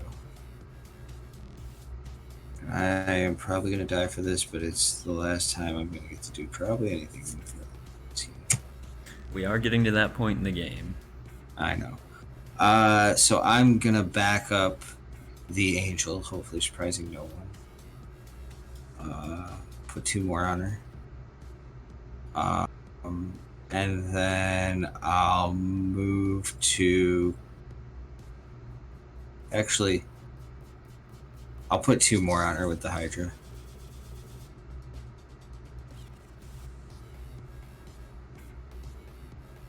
And then I'll move to combat. Sure. And I'll attempt to... Well, I'll declare my Commando to Josh. On attack... Actually... Oh shit, I forgot about the Mana Dork. That's fine. Everything's fine. I had just done something slightly different. That's okay. I'm gonna actually get my attack trigger by maybe cashing in... Well... I'll just see what Brohan wants to do for 1 damage with my Dork. And he can block if he likes, I guess. But I'm gonna declare the Commando at Josh. That's okay. That's how much damage is that? It's gonna be a lot. It has Bright Palm's trigger, so Right, it gets doubled. yeah, it's gonna be double +1 actually. Okay. Oh, crap. And it's a 12 right now? It's currently a 12/11. Yeah, So then it'll be... Does that double the counters? it will. And there's 7 right now. There's 8. There's 8, so it'll be 17... 21? Does that sound right?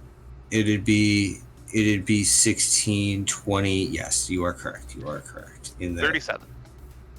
Checks out. On my... So, real quick, okay. Yeah. are there any death triggers or Nope. anything you gain from the Mana Dork? Oh, I gain the... Sorry. Besides mana? No, attacking you gets me the draw for the 2 creatures. Okay. Attacking an opponent. That's the only reason I attacked with 2 dudes. Yeah, I will take the 1. I will not You are play your Mana Dork. I will pass the time. Okay. On that Tap. note. We got big turns. That was pretty good for me. I just wish Josh had been a lower life total. Before I draw, I gain that life back. Sadly, Amalia is not out to explore, and I draw. Not what I wanted to see.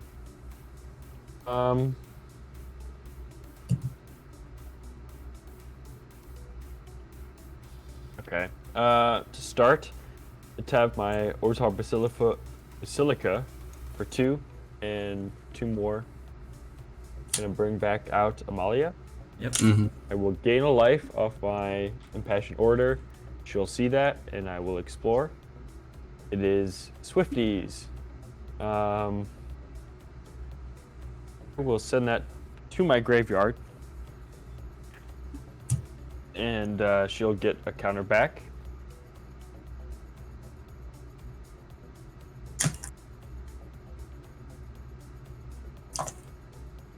Yeah, 4 mana left. I will tap 2. Cast Charismatic Conqueror. Now this is a new card, so I'll read it in case you don't know what this does. So it's a 2/2 vampire soldier with vigilance, and then whenever an artifact or creature enters the battlefield untapped and under an opponent's control, they may tap that permanent. If they don't, I create a 1/1 white vampire creature token with lifelink. Yep. That card is really, really good. It's super good. Yes. Especially in this deck. So Sorry, I'm sorry. Can you repeat that? I just. Yeah, So long and short of it is, if you cast an artifact or creature, if you leave it untapped, I make a 1/1 vampire with lifelink, but you have the option of tapping it, so I don't. Dope. That's every dude ETB or when we cast it. We may have Whenever it. you cast an artifact or Oh, okay. creature. Got it. No, Cool. whenever an artifact or creature enters the That's battlefield. enters. That's on Enters enter. the battlefield. Oh, Yes. okay. So that's slightly different, but okay. Cool. Okay. So, besides getting to read, as he enters, I gain a life off my order, and Amalia gets to explore. It is Endless Atlas. I am not doing well for basic lands, so I will send that to my graveyard, because that does not do me any good with the lands I have currently.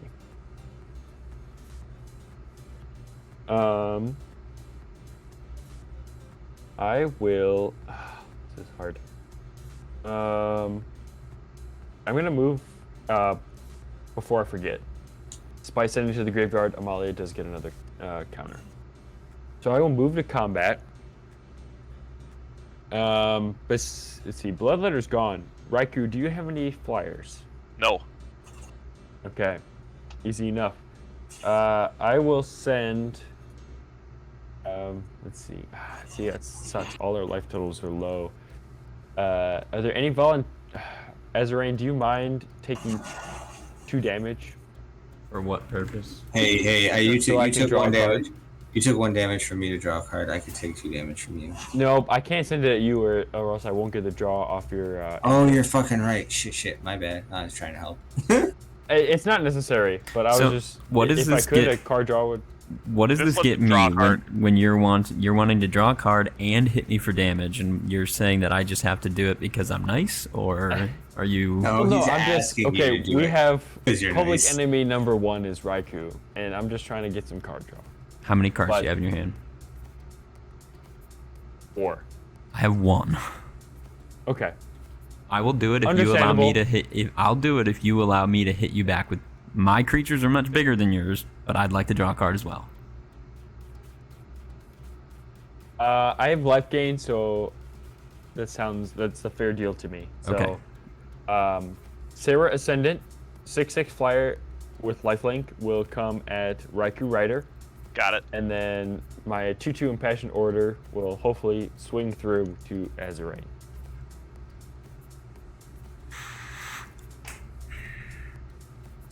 Yeah, I'll take it. So I'll gain my 6 life with my Sarah Ascendant. Amalia will explore. Actually, sorry. First, on attack, since 2 attack, I draw. Then she explores. It is a Compass Gnome.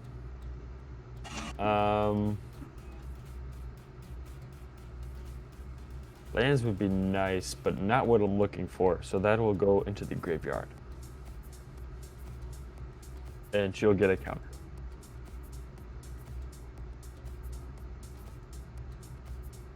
So you have 2 mana left. I will tap my Shine Shadow Snarl for black. And I'm going to cast Village Rites. So as the additional cost, I will sack my Impassioned Order. I'll draw a card. Yep, and I will draw 2 cards. I'll probably regret not having that card later.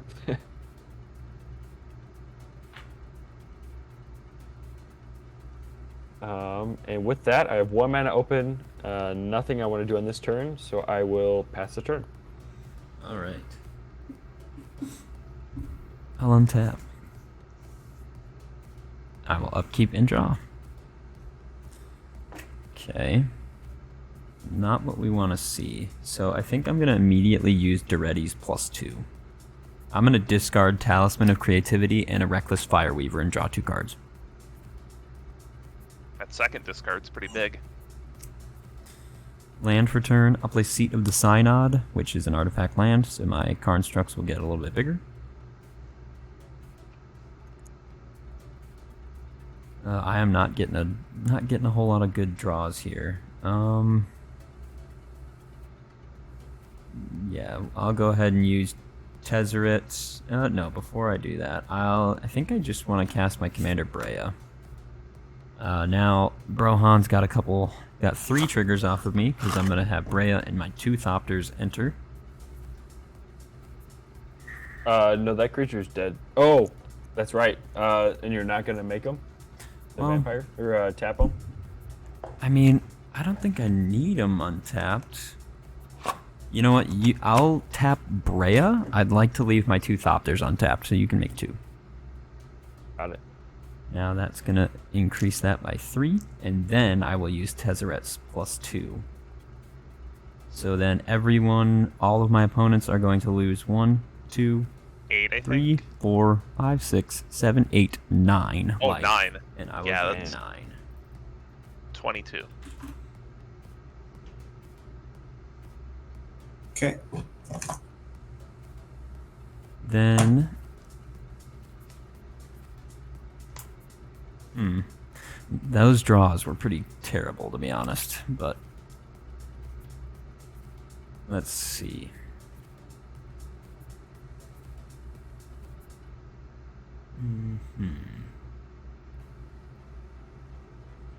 I think I'd like to... How big's your commander right now, Brohan? 5/5.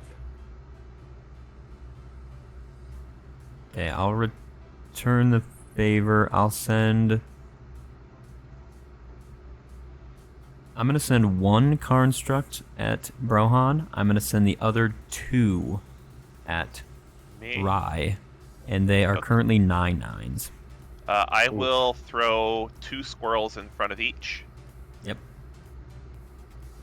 I will draw a card. And then I have to Ezra, decide. Do you mind if I block with my 1/1 lifelink? No, If not, I'll take the 9. No, I don't care. I know you didn't block the other one, but it won't kill it. So yeah, I'll block with 1. They have to Actually, be. no. They have menace. They have menace. So it has to be both. Actually, that works out. I was thinking anyway. So I'll block with both my 1/1 lifelink vampires.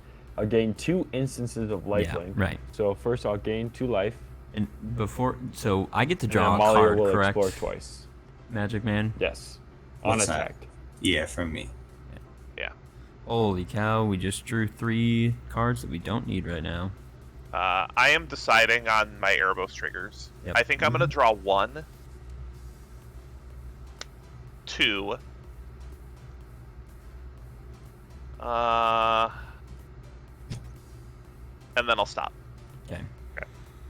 I will do my explorers off Amalia. So first one is Archivist of Agma. She'll get a +1. I don't need this right now, so that'll go into my graveyard. Second explorer is Bartolome del Presidio. He's not bad. I'll leave him on top. She still gets a +1. That's it for my triggers. Okay. Yeah, I think, unfortunately, my draws have not been very good, so I'll leave 4 up. I will pass the turn. When I do, Urza will make another construct. All right. Card for turn. Josh, send it home. Basic swamp. We'll go.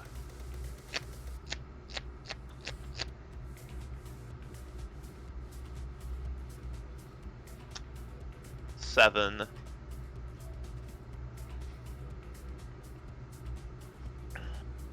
Gauntlet of Power Black. Ooh. Tragic. That good? Yeah. Or has it got a little bigger? Yeah, That's an Breya got a artifact, little right?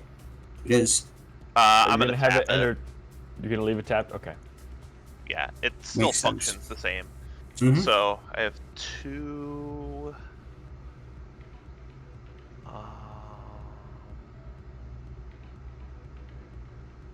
I'm gonna spend the 2.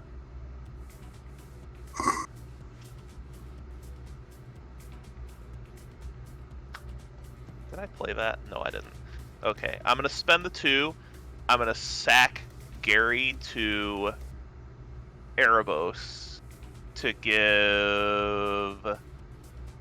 And the thing that's making the tokens is a 2/2. Oh, for our artifacts? No. Are you talking about Urza? It is a 2/2. Making- The making- charismatic, the charismatic No, conqueror is no, a 2/2. The charismatic conqueror 2/2. Yeah, I can't kill anything with this. I don't think. Well, not anything meaningful. So I guess I'll give the. I guess I could kill a Thopter. You could. They are blue, and your Gauntlet of Power. You didn't choose blue, so they're 1/1. Yeah, I'm gonna kill one of the Thopters. I'll respond. Thopter target on the stack. I'll just pay 2. I will target one of the Thopters. What other artifacts do I have? There's also going to be an Erebos trigger and a Morbid Opportunist trigger underneath whatever you're doing. Mm-hmm. I'm gonna right because you had to sacrifice your guy. Yeah. Morbid Opportunist is a 1/3. 1/3. Okay.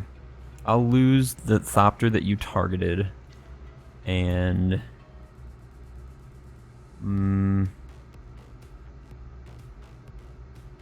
yeah, what do I want to do here? Don't like that I have to choose 2, but I think I will go ahead and choose my Noxious Gearhulk to be the other one. I will give your Morbid Opportunist -4/-4. Okay, I'll still draw a card Yeah, off you'll it. you'll still get the card draw, but so that goes to the yard. This goes up here. So I draw, and then I'm not going to draw Erebos. Okay. Then afterward, I'm going to spend 8 mana, and I'm going to cast Agadeem's Awakening X5. That's Yep. going to bring back. That will kill me. Okay. That's going to bring back the Morbid Opportunist, the Bloodletter, and the Gary. Yep.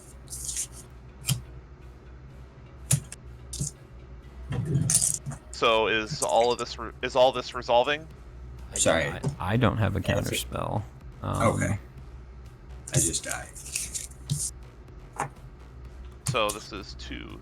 I wasn't updating the thing, You're so I good. do have to count now. 2, 3, 5, 6, 8, 11, 12, Do- 14. It is 15. With the Gary trigger on the 15 stack. damage. No, with the Gary trigger on the stack, I guess I'll just pay 2 more. I'll sacrifice a Thopter and one of my Urza Constructs. Or, well, it's late enough in the game. I'll leave an Urza Construct. I'll sacrifice the Talisman of Progress. And I'm going to attempt to give the Bloodletter a -4/-4 with Breya. It's a 3/5. Oh, 'Cause of you're Gauntlet. right. Yep. You're right. Totally forgot about that Gauntlet. Oh, I guess I can't get. Is there anything? Oh, what is it for? That's part of the reason why I played the Gauntlet. Yep. How much damage? It'll be 30. Oof. Yeah. I'm gonna do the same thing, but again, I will target the Morbid Opportunist again. Okay. So that'll be 2 less then. Yeah. So it'll be 28. And then I gain 84. I go down to 9. Holy crap. Who would ever Well- think that Grey Merchant is good? No, Bloodletter is really good. Yeah, the Bloodletters. Bloodletter's disgusting, Um, yeah. Real quick, so was it 2 or 3 creatures entered? 4 Off that. creatures, I thought. 4? Was it 4 or was it 3, Rye? It was 3. Oh. 3? You can just have them at this point. That's fine. Oh, okay.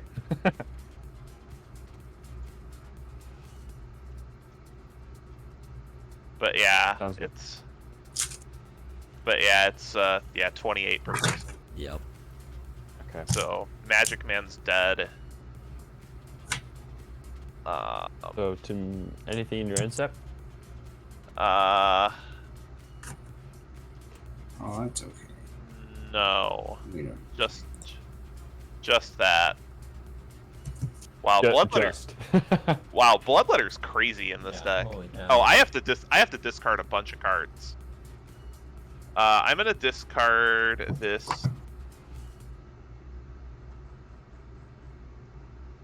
Bajuka Bog. Thank you I'm for gonna- discarding that. I'm gonna discard Pestilence. This one hurts. And then I'm gonna discard. Wow. I'm gonna discard Cabal Stronghold. What a good turn. Alright, Who? cool. Gray Merchant always being an all-star. All right, Yeah. Brohan, we got. It looks like we have one turn apiece to see if we can do anything. Good old Gary. Yep. Gary. We can call Untap. him good. Upkeep. I gained one Okay. life. Mechanically. Wow. Good. I wouldn't say. Amalia Well, gets a +1/+1, and I Yeah, draw. Gary's Colony. Gary's just crazy. Yeah. I'm The gonna go fact make a that this- sandwich real quick. I'll be right The back. fact that this gains life equal to life lost is nuts. Right.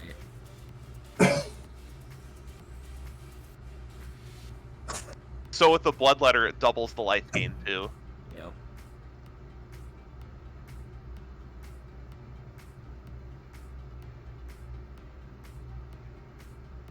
All right. I'm gonna start. I'm gonna pay a white and a black. I'm gonna cast Skyglaive. I always say this wrong. Skyclave, for some reason. Cleric. It is a 1/3 core cleric, but when it ETBs, I gain 2 life. Oh, that's the MDFC. Yep. That card's cool. Off life gain, Amalia will explore. It is an instant. Your temple is under attack.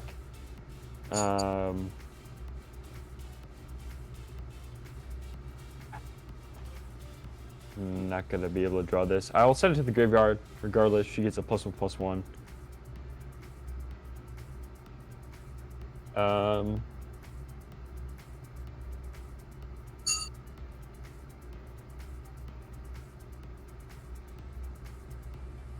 I'm gonna tap for a white and a black. I'm gonna cast Bartolome del Presidio. 2/1, sacrifice another creature artifact, put a /1 counter on him.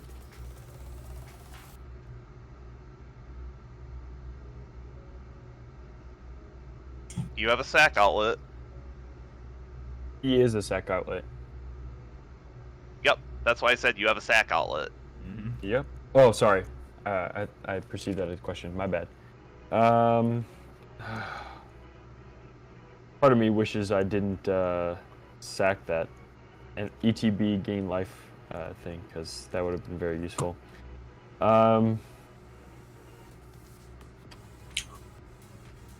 I just because I'm gonna tap for 3. I'm gonna get out my cat, Luris of the Dream Den. You have Luris. I have 1 mana open. I don't think I have bought You do. any card. So I will Any permanent. Any permanent. any permanent. I will sack my treasure. You cast from my graveyard Greedy Freebooter. Mm-hmm.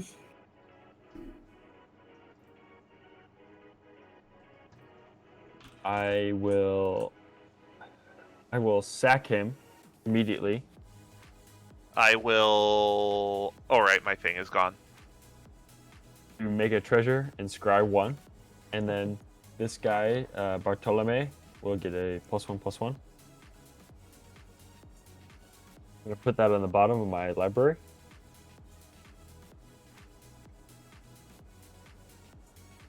Oh boy.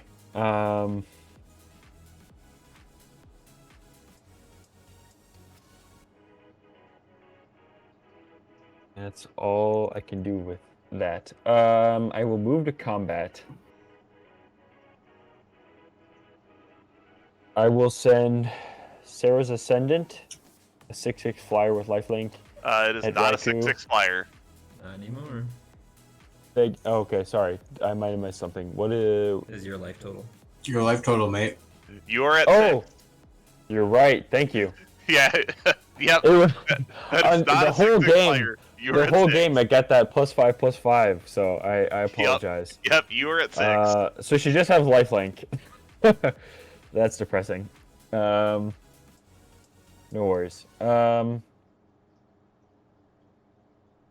I will just send my 3 vampires with lifelink at Raikou. You have no mana, right? Because I have a ton of blockers. I have 1 treasure open off of the sacrificing of my greedy freebooter. I'll block with Dockside Chef on 1, Underworld Hermit on 1, and Timuret on 1. Okay. So they die. I gain life thrice. So 1, 2, 3. And then Amalia gets to explore 3 times. So first explore, the swamp goes to hand. Not what I'm looking for. Second is command tower, goes to hand. Third, come on. High market. Good wow. lord. Great card. Not what I need right now. So that'll Yeah, go high to market's hand. a really strong card. I will actually. I did not play land this turn because I've missed a crap ton of land drops. I'm gonna play high market. I'm gonna tap and sacrifice my Skyclave Cleric. No life. Yep. And then Amalia will explore again. It is Talisman of Hierarchy. I will send that to the graveyard. She'll get a +1/+1. Yep. And I don't think there's much else I can do, sadly, with 1 mana open currently. I played land, Hey! so You don't need to. all right. I will pass to you, Azarain, I have and, no board. and hope. I'm at 0. I'm dead. I'm not sure what I can do here. I'll draw. Wow, holy cow. Play an isolated Good, chapel. holy cow. No, not a good holy cow. I'm gonna see if I Oh can. no. I'm gonna +2 to ready. I'm gonna discard Godless Shrine and Watery Grave. Draw 2. Oh, you weren't kidding when your draws were not good. Mm-hmm. Well, Oh shit. I am going to. I'm just gonna go right to combat. Sure. 1, 4, 5, 6 for the land. They are only 6/6s. They all have menace, though, right? My artifacts do. I'm going to full swing at Raikou. Okay. How many constructs? 4 6/6s, and then Urza is a 5/6, and Breya is a 5/5 because of your gauntlet. Yep. I am going to throw Erebos and Timuret in front of one of the constructs, which will kill it. Does Urza himself have menace? No. A squirrel in front of Urza, and then I will take the rest. Okay, so then you just take. You blocked. You killed 1. Yeah. You not blocking Breya. And then you were taking the other 3 here. Yeah, that's So- correct. So you'd be taking 18 here, so you'd be taking 23. 23, so I go to 79, and I have 5 Breya damage. Okay. And then after that, Wrath of God. Wrath of God. Yep. Ooh, that hurts.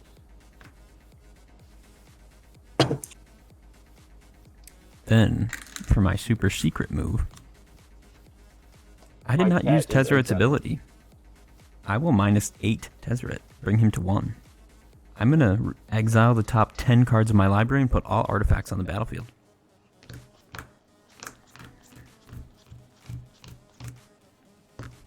let's see what we get. Probably nothing due to my luck. Mere Battlesphere. Mountain. Swifties. Reanimate. Land. Arcane Signet. Land. Swords of Plowshares. Lightning Greaves. And a Soul Ring. These remain exiled. Tezzeret just says exile the top. He doesn't say to do anything else with them. So these will enter. I'll move to just put the Lightning Greaves onto the Battlesphere.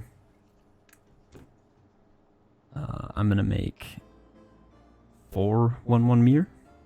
I've used Reddy's ability. I've used Tezzeret's ability. I've been to combat. I have 1 card in hand. 1, 2, 3, 4, 5, 6, 7. I actually have enough to do that. I'll tap 7. And I will play Spine of Ishsa.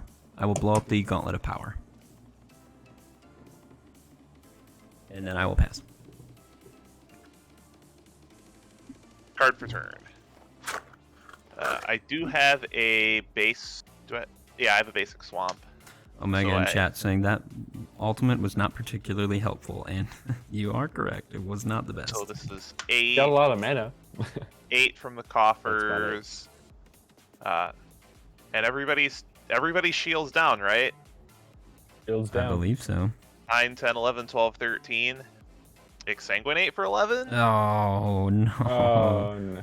Now I should have used Tezzeret's +2. Yeah, no mana. Oh, wow. I don't even know. I'm still searching for the mirrors. I can stop now. I drew way too many cards off of the Morbid Opportunist. I know. I should have. I felt like I wanted to answer that with the. My plan kind of was to do the Noxious Gearhulk and then copy it with the Sculpting Steel and take out the Morbid Opportunist. But I kind of got greedy. Like I thought I could do ready, and then like I discarded it, and I like totally blanked where I forgot Sculpting Steel gets exiled under the Dothy forever. And I was like, oh well, Dothy dies, I'll get it back, and then I'll use Duretti. And then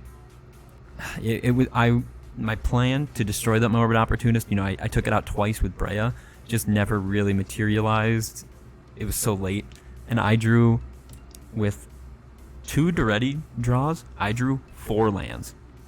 Yikes. Yeah, so that's when I No said. kidding, your draws weren't very good. Yeah, so unfortunately, I kind of thought I had a really good play there with Wrath, then into Tezzeret. That Exsanguinate off the top, or I mean, you Exsanguinate from the hand. What a good game! Though. A lot of stuff happened there. That was the Bloodletter into Gary play was backbreaking. Yep. Well, we got hit with So- Gary once, and then Magic Man thankfully took care of the Bloodletter. Then, you Agadeem's Awakening, bring it back. We get hit with it twice. It's so backbreaking. So the hand that I discarded the Ravenous Chupacabra out of also had Ophiomancer, Yawgmoth, Gauntlet of Power, Pestilence, Bujukabog, Agadeem's Awakening, Volrath Stronghold. Jeez. Now you see why I had such a hard time deciding what to discard. Well, much like our friend over at Lyonix here on Twitch, who's also streaming right now, we are gonna go ahead and pick out our 3 cards that we feel were most impactful this game. We're gonna talk about them. So, you guys have those ready. I'm gonna go ahead and let our Victor Rye is gonna go last, so you can end us on a good note with that. First to die was Magic Man. So Magic Man, why don't you take it away and talk about your 3 cards if you have those ready? I'm sorry, the 3 cards what? Just the 3 cards that you felt were most impactful throughout the game. And we also just got a follow. Oh, Tribs, amongst my everyone. guy Tribs following. No, not amongst everyone. The 3 cards that you played that you felt were most impactful to the game. I think my 3 most impactful cards were probably Fight Rigging. Yep. My Commander. And Oh God. I'm gonna go with a toss-up between the Hydra and the Angel. They both provided really good value. One of them protected me for a round against a player, maybe 2 rounds for two different players. to entice them to attack my opponents, and then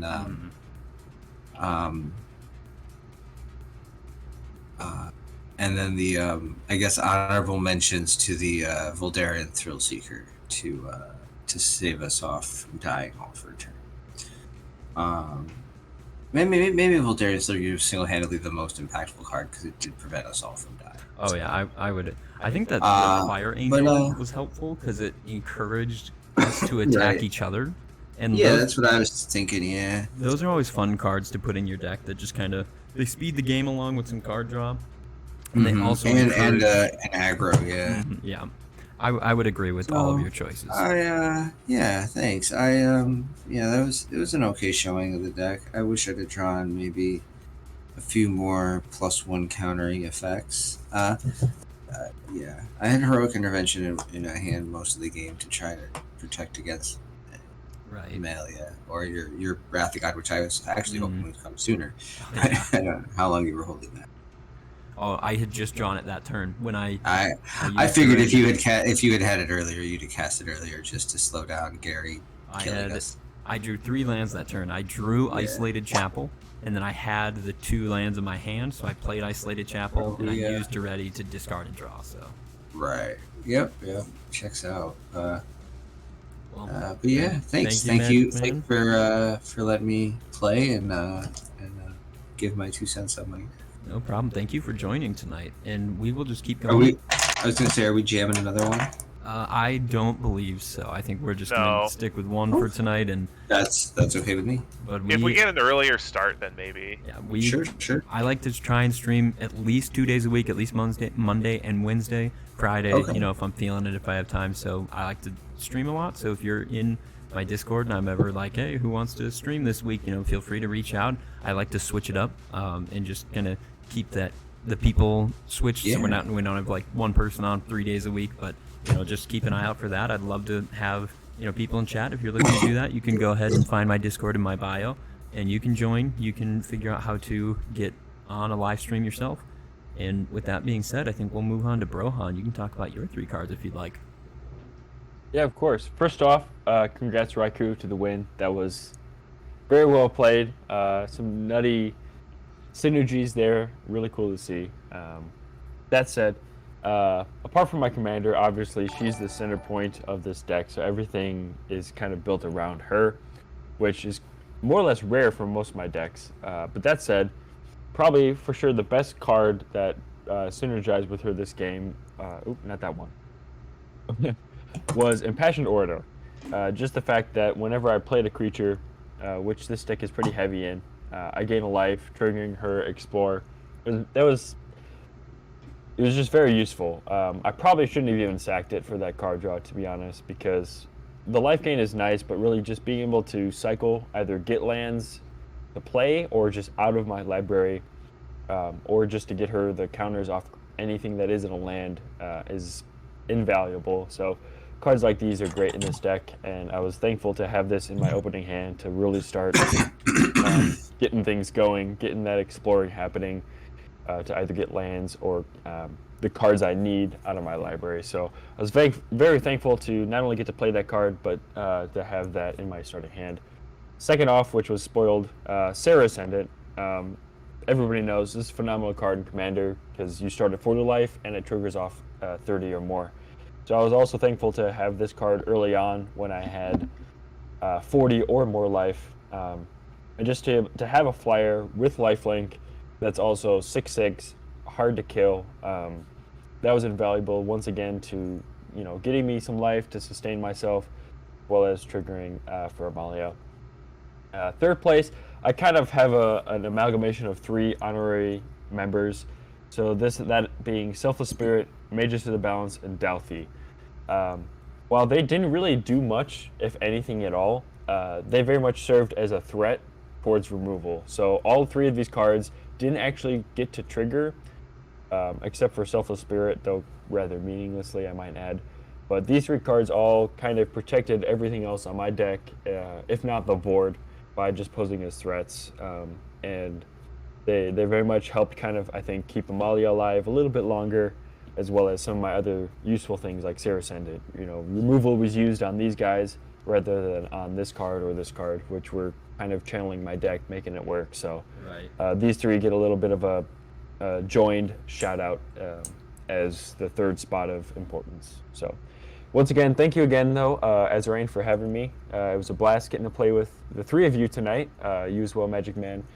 Seeing Yeah, it new was decks, really nice. playing against new decks that I've never played before, or played against before, rather. Yeah, wasn't expecting this tonight, and I'm always happy to get a game of Magic in. So thank you to the three of you for letting me play with you all. No problem. I always love getting new people on. I know, again, I play with Rohan in person, so it's nice to bring him onto the channel. And Rohan, since you're finished up, I'll go ahead and talk. We'll let Rai, the victor for tonight, talk about his 3 cards, and then we're going to peace out. We'll raid someone, and then we'll get out of here. So I think my 3 cards will go quickly. Urza, probably like one of the first cards. I know I played the Battlethopter first, but he got taken out, rightfully so. It's a very powerful card in this deck. Urza is just giving menace to all my artifacts, creatures, and making those big constructs that I use to swing for some big damage throughout the game. Next I had Tezzeret, Master of the Bridge. He does a lot, gives affinity, drains, and gains life. And the last was the Noxious Gearhulk. It's one of my beautiful foils, and it killed Amalia, gaining me a bunch of life. That being said, I think I hear the little blue mage upstairs walking around. I'm going to go check that. Ra, you can talk about your cards, and I'll be right back. So the 3 were pretty easy picks for me. The first one was Nyx Lotus. I was floored at how long this stayed on the table, especially with the Return to Dust on the top of Brohan's library. Those plays that I made would not have been possible without that Nyx Lotus being on the table. The second card is obviously Gary, the workhorse of the deck. Gray Merchant was a problem in every single standard it was legal in, and is a very, very powerful card in this format, especially when fueled by a lot of double and triple black pips on permanents. And then the third card being Morbid Opportunist. That was another card that I would say fell a little bit under the radar in this game. That's one of those cards that you really don't like pointing removal at, but it's something that has to be done. Just because, especially in this matchup, there were creatures going to the graveyard all the time, and being able to draw a card on every player's turn is what fueled a lot of those plays. No, I completely agree, by the way. Like, in general, like, it flies under the radar in most decks, I find. It's a sneakily efficient card draw engine, even if it's not bursty or very obvious. So if you have a deck with a sack outlet, you should be playing this if possible. Sorry, Yeah. Rohan, you can't. Yeah, I was gonna say Yeah, you cannot, but you know what you can play is fuck, I don't remember the black-white dude. You sack guys, gain life, put +1s on them. Yeah. I will say, apologies to the table. Kind of forgot about Nyx Lotus. Not gonna lie, I should have known better having it in a mono. It's not a monocolor deck, but it's a very heavy one-color deck. I should have known better on that. So that's on me. Second off, yeah, I very much fed your card draw that game towards the end, but You did. it is what it is. I mean, this deck will do it too. I mean, my commander's a sack outlet. Exactly. So I don't feel as bad about that the latter of the two sins, but no, that was a very cool deck. I have a good friend of mine who runs a mono black deck, but while his also used to sack outlets and sacrificing creatures and whatnot, it's nice to see a different one with a different commander and a lot of different cards. Like, he doesn't have Gary in his deck. I have mine, like I mentioned earlier, in my Rowan deck, and it's invaluable of keeping your head above water in that deck. But it's always cool to me to see him as somebody who's never played nor has ever built a monocolored deck in the 2+ years I've been playing. I always like seeing what people come up with and how they make that monocolor unique. So I appreciate you playing that, even though you stomped on us. I also have the other 4 Theros Beyond Death Gods built with similar themes. Oh, okay. Very cool. So I have a Thassa Deep Dwelling Devotion Blue, a Heliod Suncrown Devotion White, an Ilia Keen-Eyed Devotion Green, and a Purpose Bronze Blooded Devotion Red. Okay. Very cool. So I've been thinking about making a monocolored deck for a while now. The problem is my play group has pretty much all the colors covered. So finding a way to pick one that's unique, especially because I won white and blue are my favorite colors in Magic, and we have one player who has a mono white deck that's life gain and tokens. Well, that covers pretty much most of what white does aside of removal. So I could make one, but he's kind of got that optimized, and that's his main deck, so I'm not going to do that. And then blue, I just feel like there's such a stigma that you're just going to counter everything, and you're just going to be that guy. So I haven't made one yet, but it's for that reason that I love seeing what people can come up with mono and how they can make that their own in I don't know. I feel like monocolors are very streamlined as to this is the thing you do. So I always different versions of different colors. So some of the really cool cards you didn't get to see today are Dark Prophecy. This is a pretty obscure card that a lot of people don't know about. Yeah, I don't think I've ever heard it's of it. pretty good. It costs triple black. That's why no one plays it. and it says whenever a creature you control dies, you draw a card and lose 1 life. This triggers off tokens. Yep. Yeah, that's a great card as an enchantment too, not a creature. Massacre Girl is one of my favorite board wipes in the deck. One of the issues with playing board wipes that don't destroy is that your commander can get caught in them. But because Massacre Girl creates a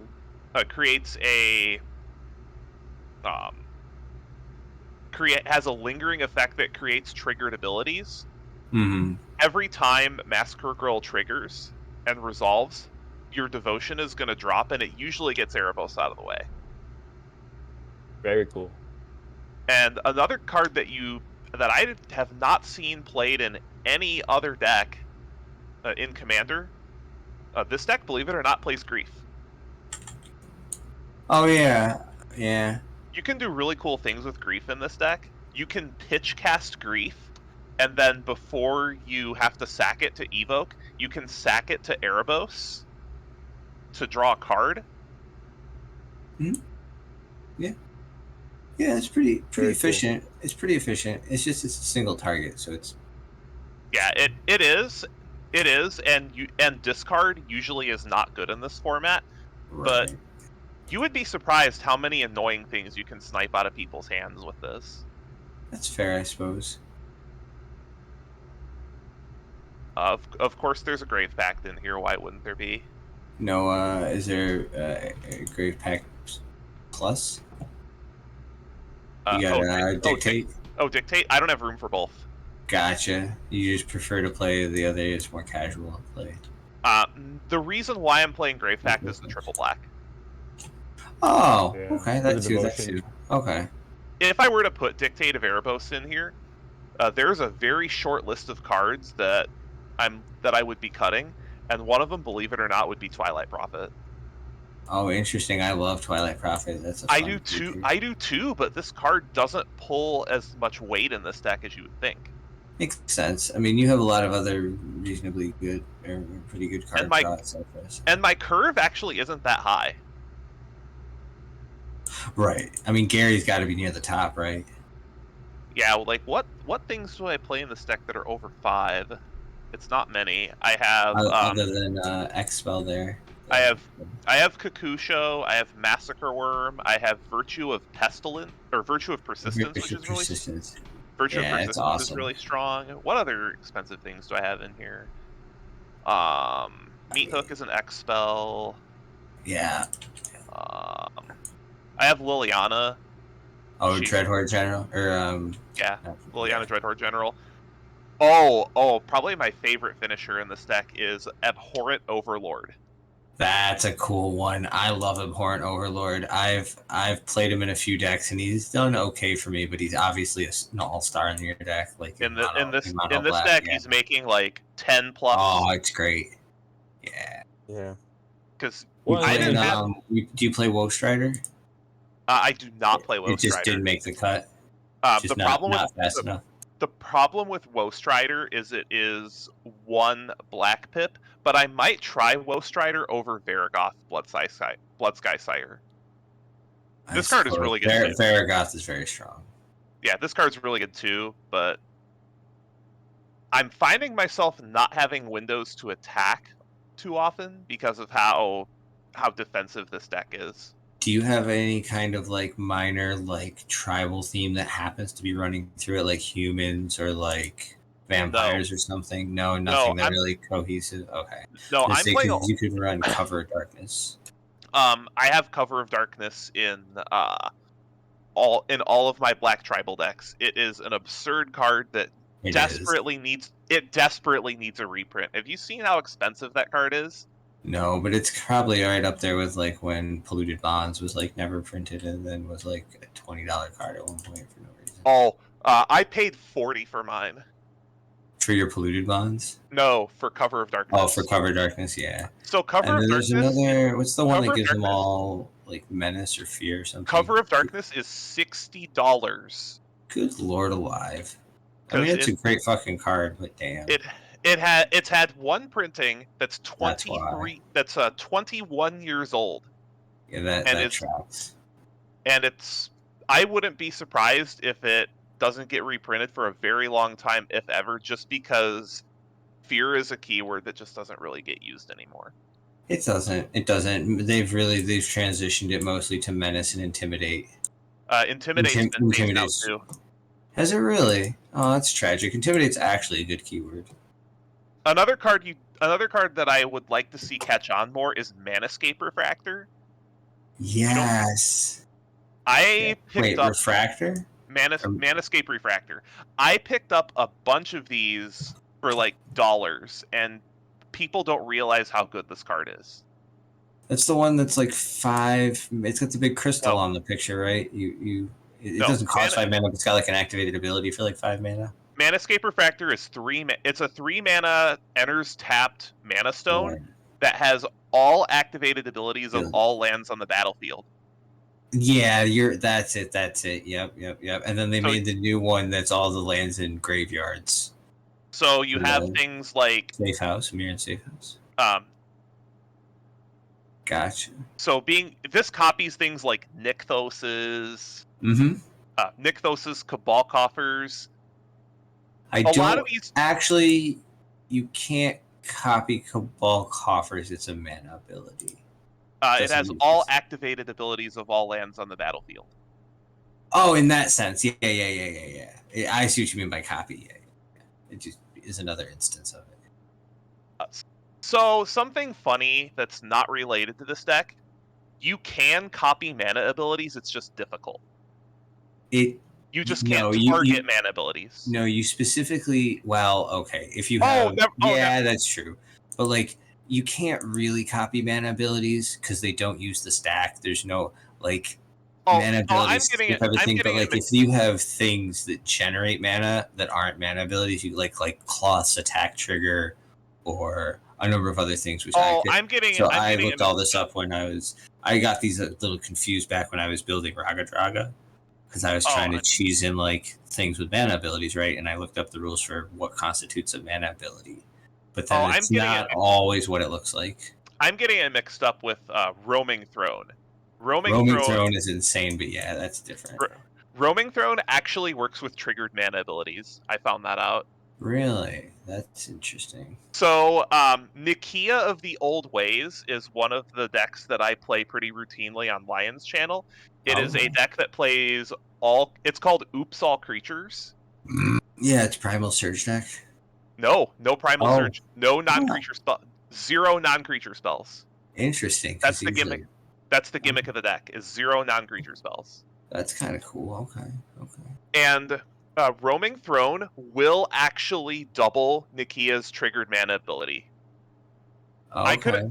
I couldn't find any documentation as to why on like in the CR, and the way I had to figure it out is I actually had to craft Roaming Throne. I crafted Roaming Thrones on Arena and tested it against Sparky, and it works. So what's Nikia's thing say? Roaming Throne? Roaming Throne is if a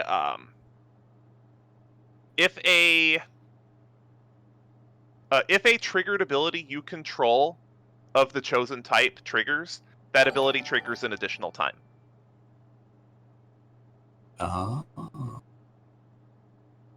Wait, if a what ability triggers? If a triggered ability from a source you control of the chosen type triggers, that ability triggers an additional time. And you can choose mana. I don't know. It does actually work with triggered mana abilities. Try it on Arena. It works. The funny thing is when you go to activate the ability, and it asks you what mana you want to produce, it will not tell you that it's going to produce 3 mana instead of 2. But when you resolve the ability, it will produce 3 mana. Interesting. Fair. It's if I may interject quick, I didn't know, I forgot, Raikou, that was you recently on Lyonix's channel with the Gruul Your Only deck. And I gotta say, as someone, again, that loves enchantments and other things, it was very tempting watching that to try that and build that myself. Just, that's part of the reason I like this deck is having the limitation of only 2 mana. It boxes you in a little bit, but then forces you to be creative within that box. I really respect that deck. Oh, it's a lot of fun, and you can still play on your opponent's turn. One of the best lands in that deck that I try to get as quickly as possible is Winding Canyons. Yeah, that's really good land. Yeah, it's unfortunately reserved. It is indeed the reserve list. But it's very powerful in that deck because it's difficult to have opponent's turn interaction, since in red and green there's not a lot of things that give flash. You'd have to play something like Yeva Nature's Herald, and that or only grants your Vivian. green spells flash. Right, or Vivian, or I know. You can't. Creature Vivian. No, Planeswalker. Or am I thinking of the wrong one? Is it not Vivian? Is it? There's a Vivian that gives flash, right? Creatures flash. Yeah, creatures or green creatures in your hand have flash. Yeah. You may cast the first. Yeah, it doesn't even. Set, I think. I think Creature Vivian gives the one from. Oh wait, no, Vivian doesn't have it. Vivian hasn't been desparked yet. No. So you couldn't. Yeah. Oh no, you're right. It was Nissa. Nissa got desparked. But that's a thing that you can do. Interesting though. So Roaming Throne. Is there anything else that you found that interacts with mana abilities like that? Out of curiosity. It was impossible to do that until Roaming Throne was printed. I see. But Roaming Throne will copy triggered mana abilities, or not copy, but it will cause triggered mana abilities to trigger an extra time. So things like Burgy. Burgy. Whenever you cast a spell, make a red. Burgy is not a triggered mana ability. Interesting. So one of the triggered ability that one of the conditions of a triggered mana ability is a triggered mana ability has to trigger as a result of an activated mana ability. Interesting. Okay. So a triggered mana ability. Oh, you mean something like Wild Growth or any of those land enchantments that are when you tap the land for mana, you add an extra, and then you could copy that. Yes, that is a triggered mana ability.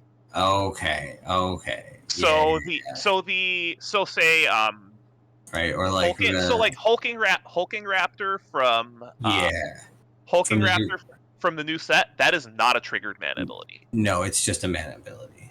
It doesn't use the stack. It can't be responded to. No, that's not a mana ability either. Really? Well, it has to be one of the two, either a non-mana ability or a mana ability in this case, right? Whether it's a trigger or not. So the reason why at the beginning of your whatever, add 2 green. That's not a mana ability though. Right, that's what I mean. Oh yeah, that's what I mean. It's a triggered ability that's not a mana ability. Correct. Okay. It is a bit tricky with those mana abilities. I'll be honest. Like I said, I tried to build Raga Draga, and there's a number of things that don't actually work that I kind of expected would work. So But they the do not. so the rules for the rules for mana abilities as far as activated abilities go is for it to be a mana ability, it has to produce mana. Right.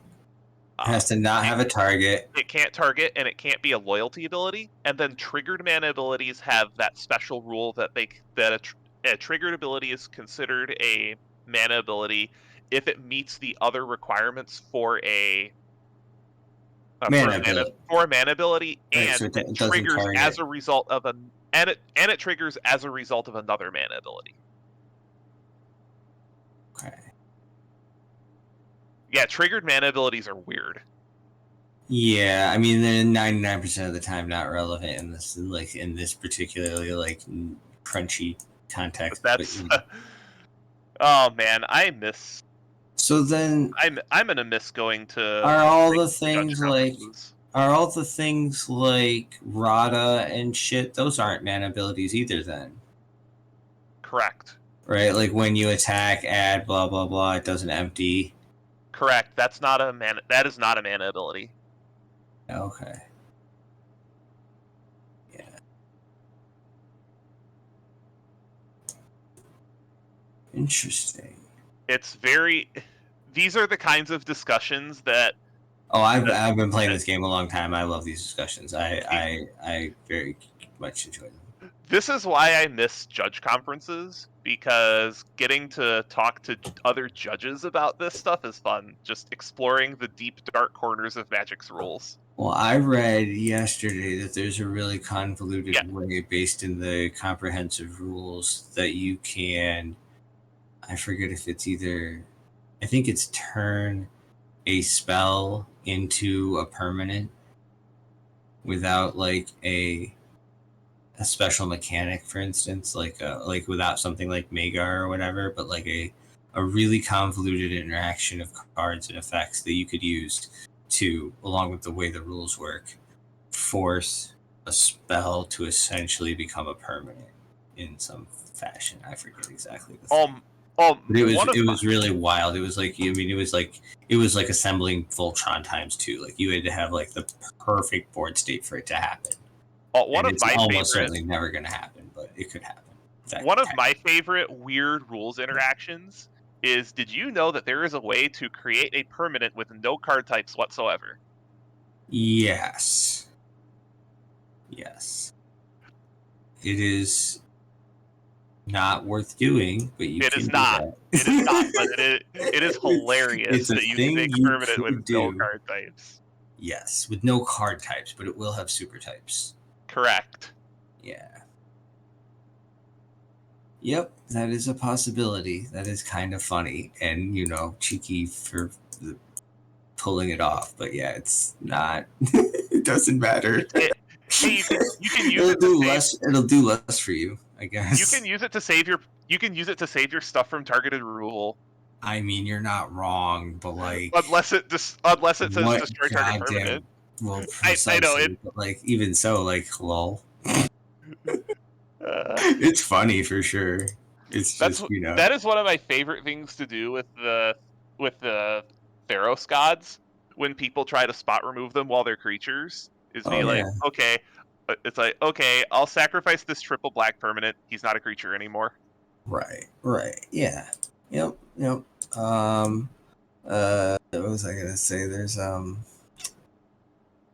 shit, I don't remember. That doesn't matter. It wasn't that important. It's just kind of relevant and funny. But I think I am actually gonna bounce. All right. Well, it was great chatting with you, and thanks for the game. Yeah, thanks for the game. Congrats again on winning. Yeah, man. And maybe we'll catch up maybe some other time. Yep, hopefully I get to play with you again. That'd be great. And then there were 2 or 3. I don't know if Asher's still here or not. Yeah, he should be. I'm sure he'll come back before wrapping things up, but Cool. Yeah, it was a shame things went from 0 to 60 so quick because I would have loved to see your deck cook a little bit more. Yeah, it would have been a little nicer, and like I was doing okay. It just I basically didn't. I was lacking on card draw for a minute, and my top decks are pretty good in this deck, but Yeah. but it's Yeah. it's very much a snowbally deck. Like if it doesn't have time to kind of like spin up, you like everyone gets this. I had one sweet turn, which I appreciated having. It was nice to swing out to put my commander out and swing out for 20 some damage. That was pretty fun. Yeah, that was nice. And it's quite typically what the deck typically does is that kind of thing. And then next turn, it's like, all right, well, we got one 20/20. Let's have another one. Like attack, pump my guys, buff, whammo. Yeah. Like attack for So what 40, you're- attack for 60.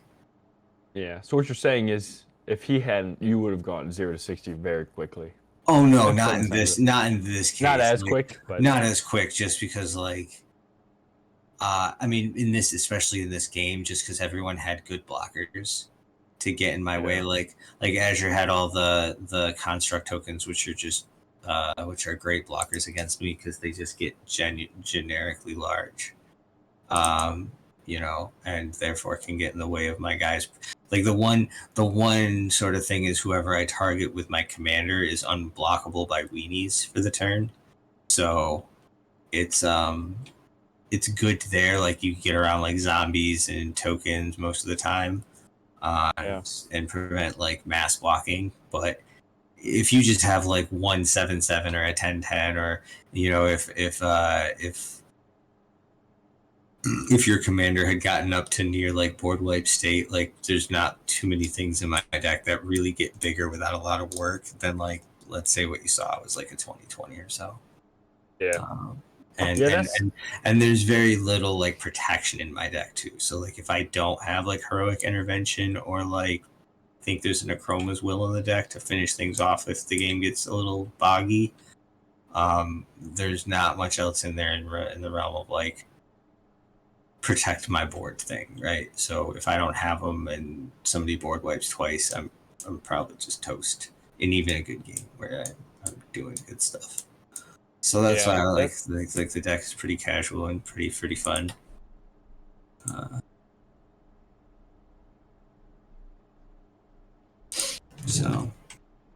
Yeah, and I was gonna play a deck on Moxfield tonight, but Azure